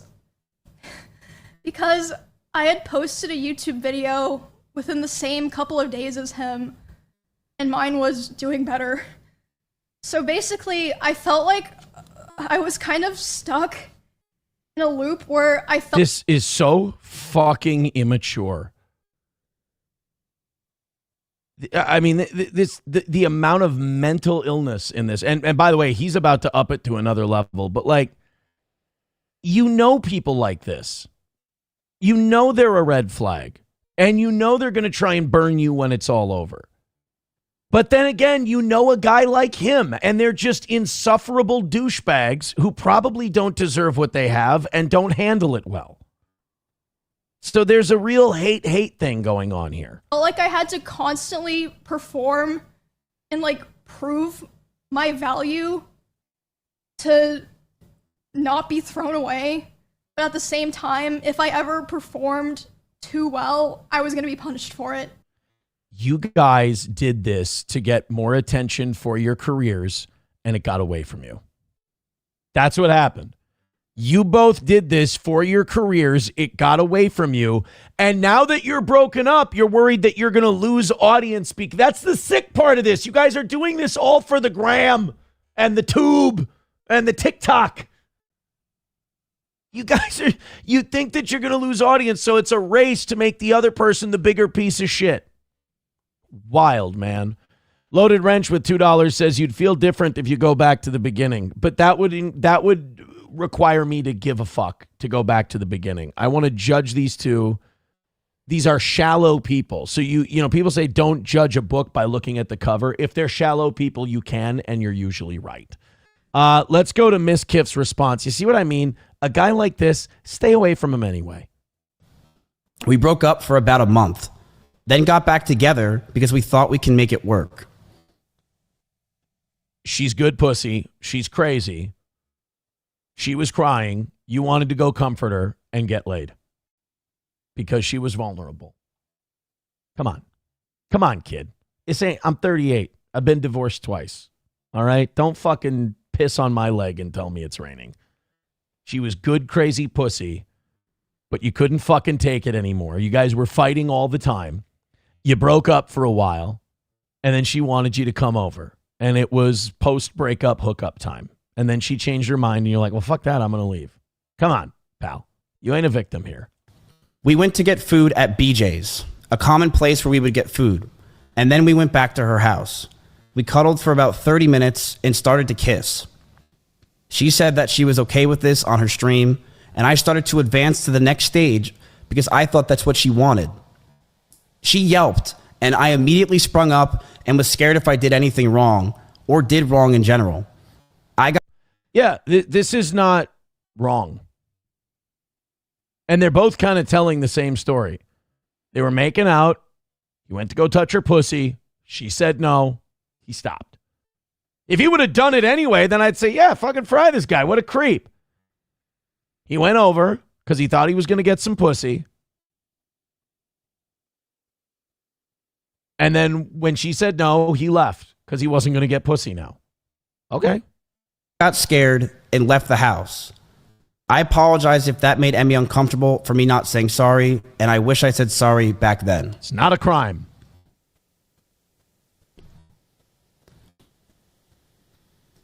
But we got back together soon afterwards. Oh, Jesus. And during those last few months where we were fighting, We were still fighting, but it did feel like the relationship had good progress. And we were both agreed we need to talk about our future. None of this should be broadcast. You both don't want to lose viewers and you want to make money off of this whole deal. So you got to paint the other person as she's got to be a crazy bitch and you've got to be a creepy fuck. I got news for both of you. Let's split the baby. She's a red flag crazy bitch and you're a creepy fuck. You're both probably right. Since it's been 3 years, we should see what we want.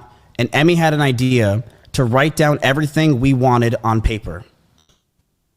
I'm going to let everyone know that what I'm about to say is very true. This is exactly Oh, well, then I believe it.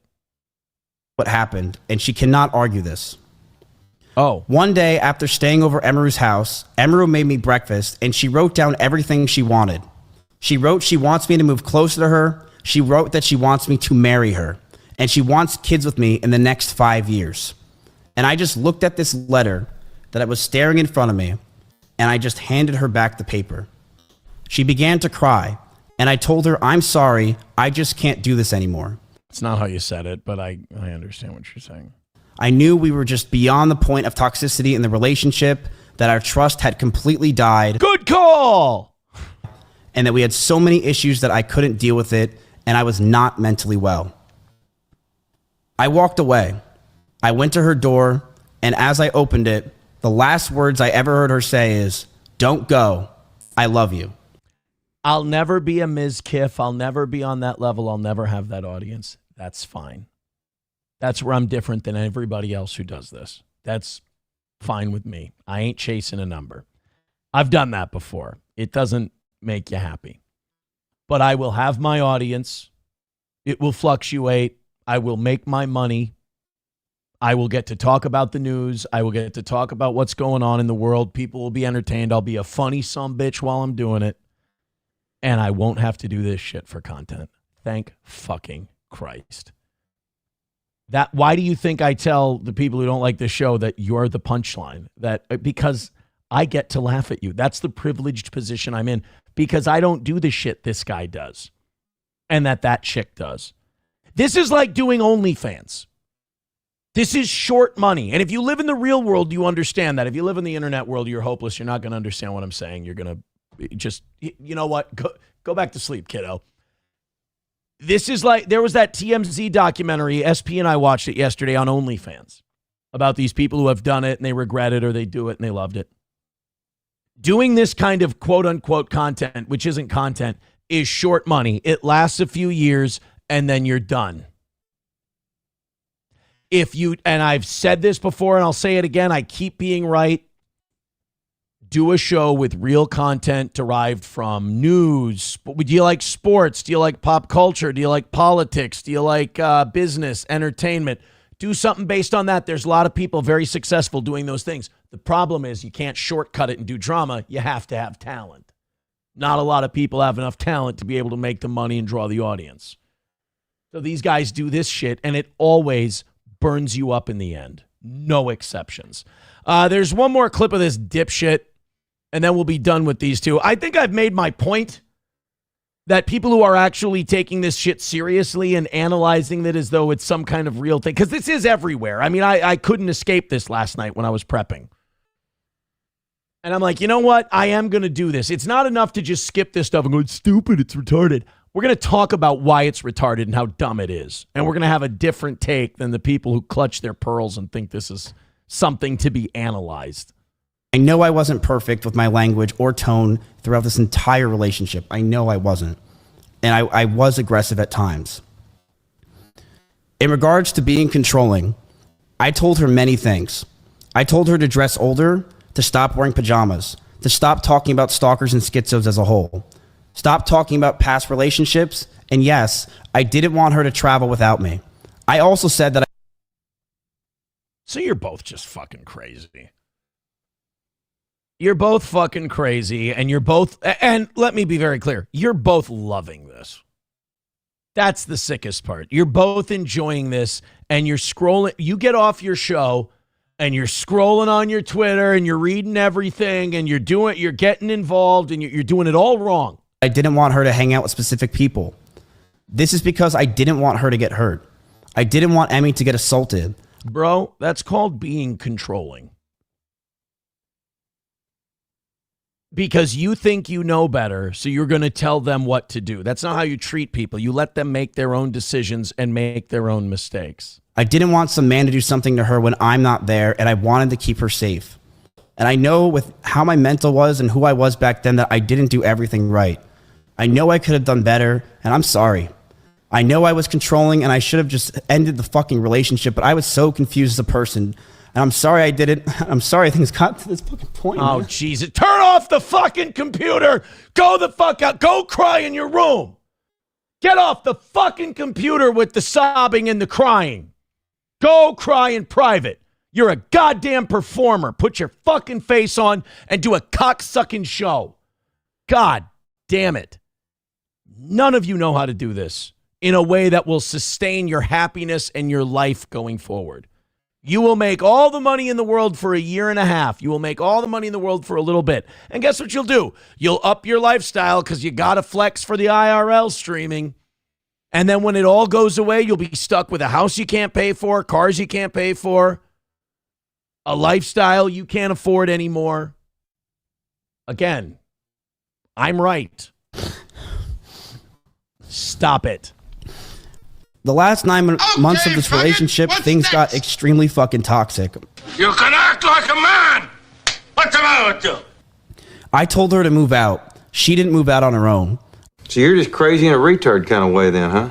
I told her to move out because I wanted space, but she still wanted me around at all times. God awful bunch of malcontents. I hope you all kill each other. She would get upset if we didn't sleep together or if we weren't around. I hope you die. She always wanted me to drive over to her house, but I never wanted to because I wanted to be alone. I'm very obviously gay. I look at him and I'm like, well, you're gay.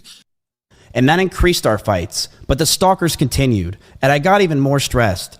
Oh, you poor thing. Good. That's the only clips I have of those fucking lunatics. Both of them are a problem. Both of them are psychotic. They're both lying to a degree. Ugh.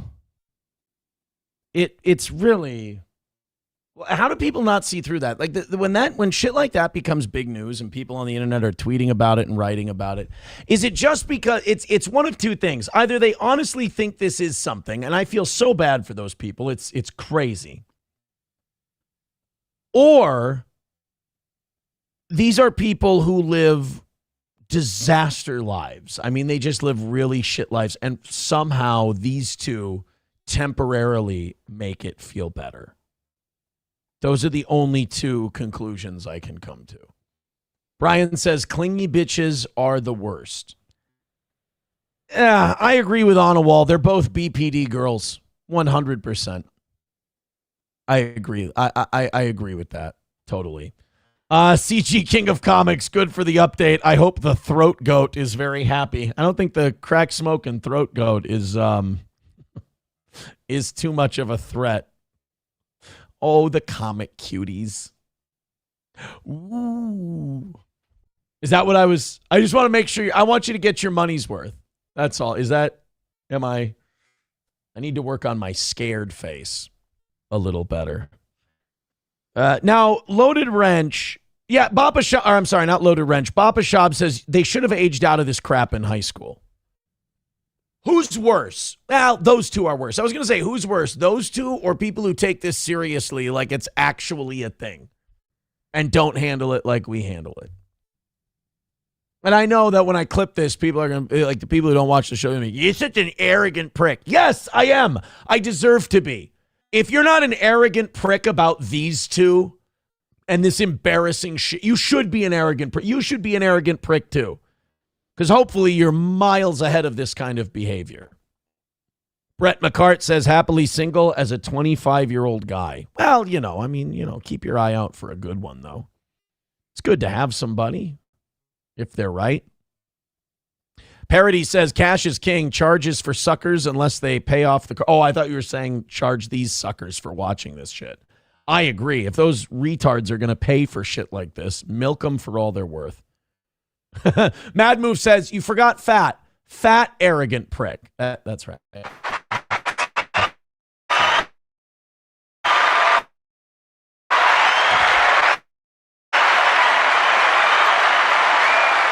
That's very, very accurate. I forgot about that part.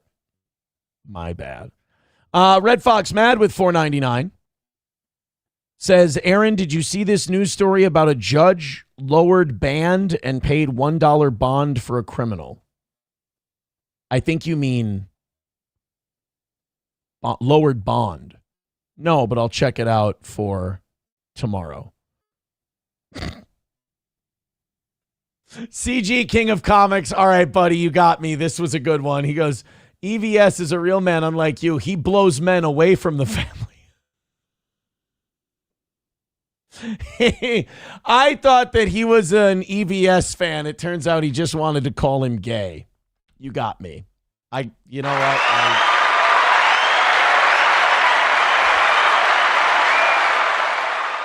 Once he sets his sights on someone, they're finished. Yeah, like Eric July, right?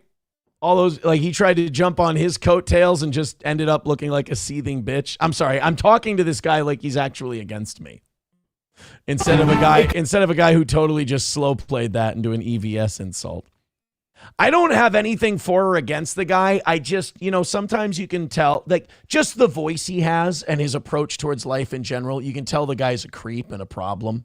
And he's got a lot of skeletons in his closet.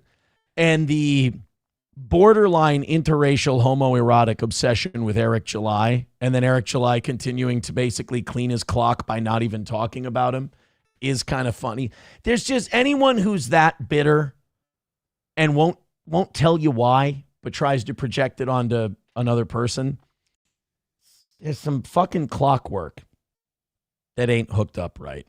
Annoyed Wawa supervisor says, speaking of sneaky gays, how is Purple FTW doing?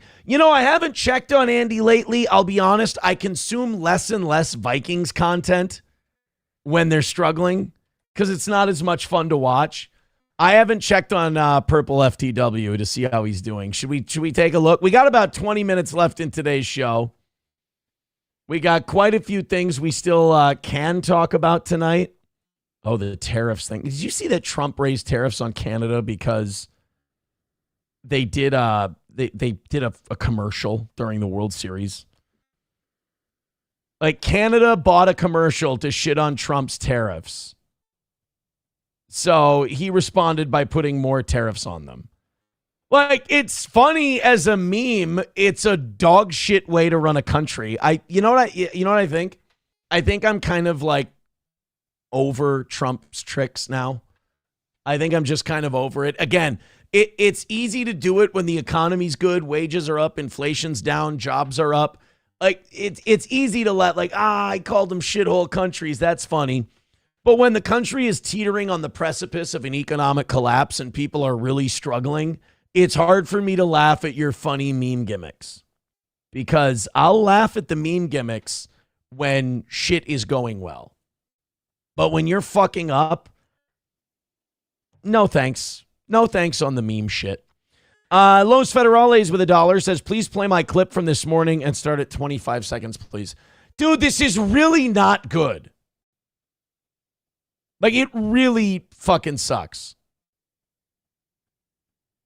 All right, look, it's Monday Night Football. It's Monday. People are starting to funnel out for the end of the night. Peaked in the 400s, by the way. Thank you very much for that. I'll play the fucking thing. Toad Climbs Mountains with $1 says 90% of this crap podcasts and streamers contribute nothing to society. I don't get it. It's feeding some kind of deep down insecurity when you can't do a real show and you can't do like talk about shit that's going on in the world and you have to do drama and shit like that. There's something wrong with you. It's a psychological problem that these people won't address. Hi, my name's Bobby Barb. All right. This was some fake thing that Los Federales sent in today. It's some guy who says he turned gay in prison after he murdered his wife and his brother because they were fucking each other. And Los Federales, we played 30 seconds of this morning and we bailed on it because we're like, this is fucking retarded. This sucks. Los Federales has been insistent that this is funny and it's good, and we paused it too early. Fine. This is like your parents taking you to get ice cream, not because they love you and you've been well behaved, but because you've literally broken their spirit. You know, I kind of took that away from them. It didn't even take 11 years to get into it. You know, it took about like 2 months to get like kind of comfortable with it. Comfortable with what? Okay, in the ass. So how long in prison did it take for someone to come up to you and do such a thing? Dude, my cheeks were peeled open on day one, dude. Really? Yeah, man. I'll never forget my first, man, Tyrone. Big, beautiful. Tyrone, get it, guys? He's a black guy. So his name's obviously Tyrone. You get it? Because he's black. You see. Black man, dude. I was in medical for about 2 months. So after Tyrone, when was the next time it happened? Let me think. 2 months in medical. I couldn't shit for about 2 weeks. I remember after the 2 weeks, the nurse kind of, didn't really give a shit about me. She was leaving here and there. So the guard, there was a little dirty, corrupt guard. He'd let inmates in like it was a concession stand or a line for a roller coaster, and they would use me like a fucking fleshlight. And that actually reminds me, after the 2 months in medical, when I became regularly used, I became known. And they would be like, where's Pocket Pussy at? Yeah, man, I loved it ever since. It's bittersweet, I think of it as 11 years of service, and I hope every inmate enjoyed me as much as I enjoyed them.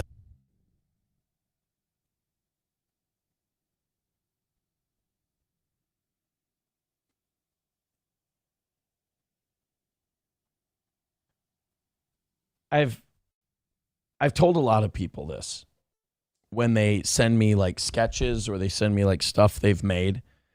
And I'm going to say this to this guy, not necessarily Los Federales, but I'm say it to this guy. I know you think that you're going to ad-lib shit and on the first take you're going to have something brilliant. You're not. Okay? Mel Brooks can't do it. If Mel Brooks can't do it, you can't do it. Write some shit down. Okay? Write some shit down. Try like 15 versions of it. Try to make it good. Because that, you could tell, that was a first take. And just sloppily put it up there. That was fucking dreadful. Ablo Pacheco says, what the fuck was that? That was me giving in. People are comparing him to Post Malone. Yeah, I see the resemblance. I understand. Los Federales says, fuck, man, my bad. I was laughing my ass off. Sorry, guys. Sorry, Lamau. Yeah, there's nothing worse than when you show people something that by yourself you thought that you thought was funny. And you go, I'm going to show this to everyone because this is great. And you just watch them be stone-faced. And you go, oh, fuck. I should have watched this around people. Red Fox mad. Boo, that sucked. That was annoyed Wawa supervisor. That was genuinely one of the worst things I've ever seen. Kind of. You want to wash it down with more shit? Literal shit this time. San Francisco has so many people still shitting in the streets as though it was fucking Mumbai, that the newspapers are now making charts to track how much shit there is in the city of San Francisco. There's I think it's the San Francisco Chronicle. There's enough shit on the streets and enough reported turds and street shittings that they can actually gather together enough instances to display data. The amount of feces, graffiti, and illegal trash dumping on San Francisco sidewalks slightly increased over the last year. This is from the paper. According to a recently released report, some neighborhoods have reported a slight increase in graffiti, feces, and large items dumped between July 2024 and July 2025. Officials said in an annual report published Monday by the Comptroller's Office. The report evaluated the cleanliness and condition of city streets and sidewalks by counting the sightings of sidewalk litter, street litter, large dumped items, graffiti, and human or animal feces. Meaning there is enough human and animal feces to track and report as data. If there's any human feces on your city streets, this is troubling. For example, the lower tier, I was in the upper tier of Cell Block B East. The lower tier, somebody shit in the shower. There was a turd in the lower tier shower. I heard about this in Indoor Rec. They were telling me this story. That grossed everybody out. Everybody was sickened by it. Everybody wanted to know who the fuck it was. It was a serious problem. In San Francisco, not only is it not a problem, but they keep track of it, and probably somewhere you can get betting action on the over-under of the amount of people shitting in your streets. You talk about a city that has given up. This is a city that's literally gone to shit, and they seem fine with it. This is the chart. Share of surveyed routes with visible feces in San Francisco. Reflects a representative sample of city streets served quarterly. So this is the percentage of city streets with visible shit. July to September of 2023. So that'll be quarter three.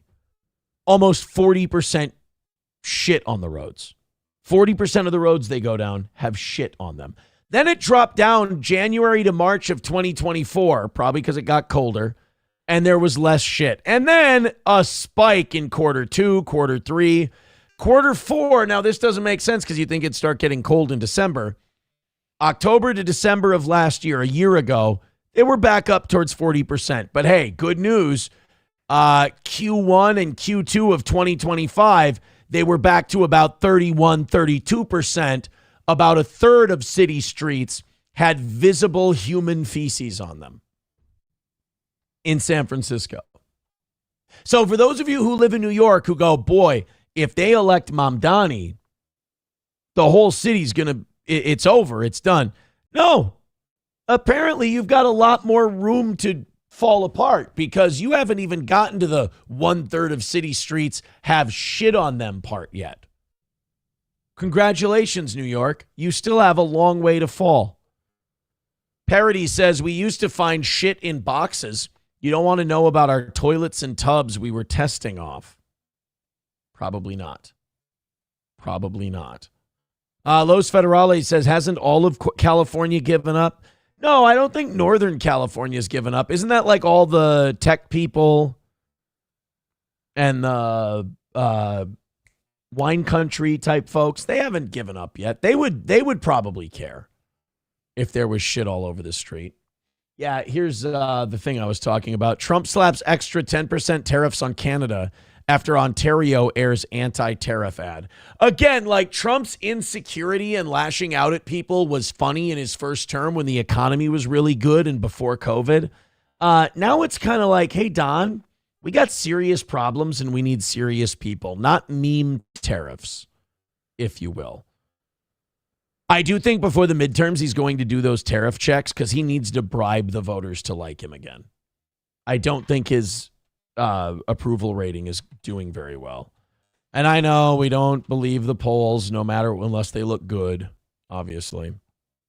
If they look good, then we love them. The Economist, Donald Trump's approval rating. Yeah, let's see the latest.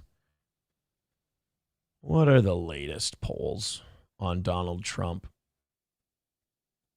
We've got, I'm so sad that 538.com isn't a thing anymore because all these sites that have tried to take over for them, they just overcomplicate it. It's like, dude, list me the polls and what they say. That's it. So you have the Morning Consult poll saying that he's at 51%. You've got the Echelon Insights saying he's at 47%. Ipsos says 41. YouGov says 45. RMG Research says 53. Holy shit. He's doing well. All right. I can't. Oh, this is on immigration.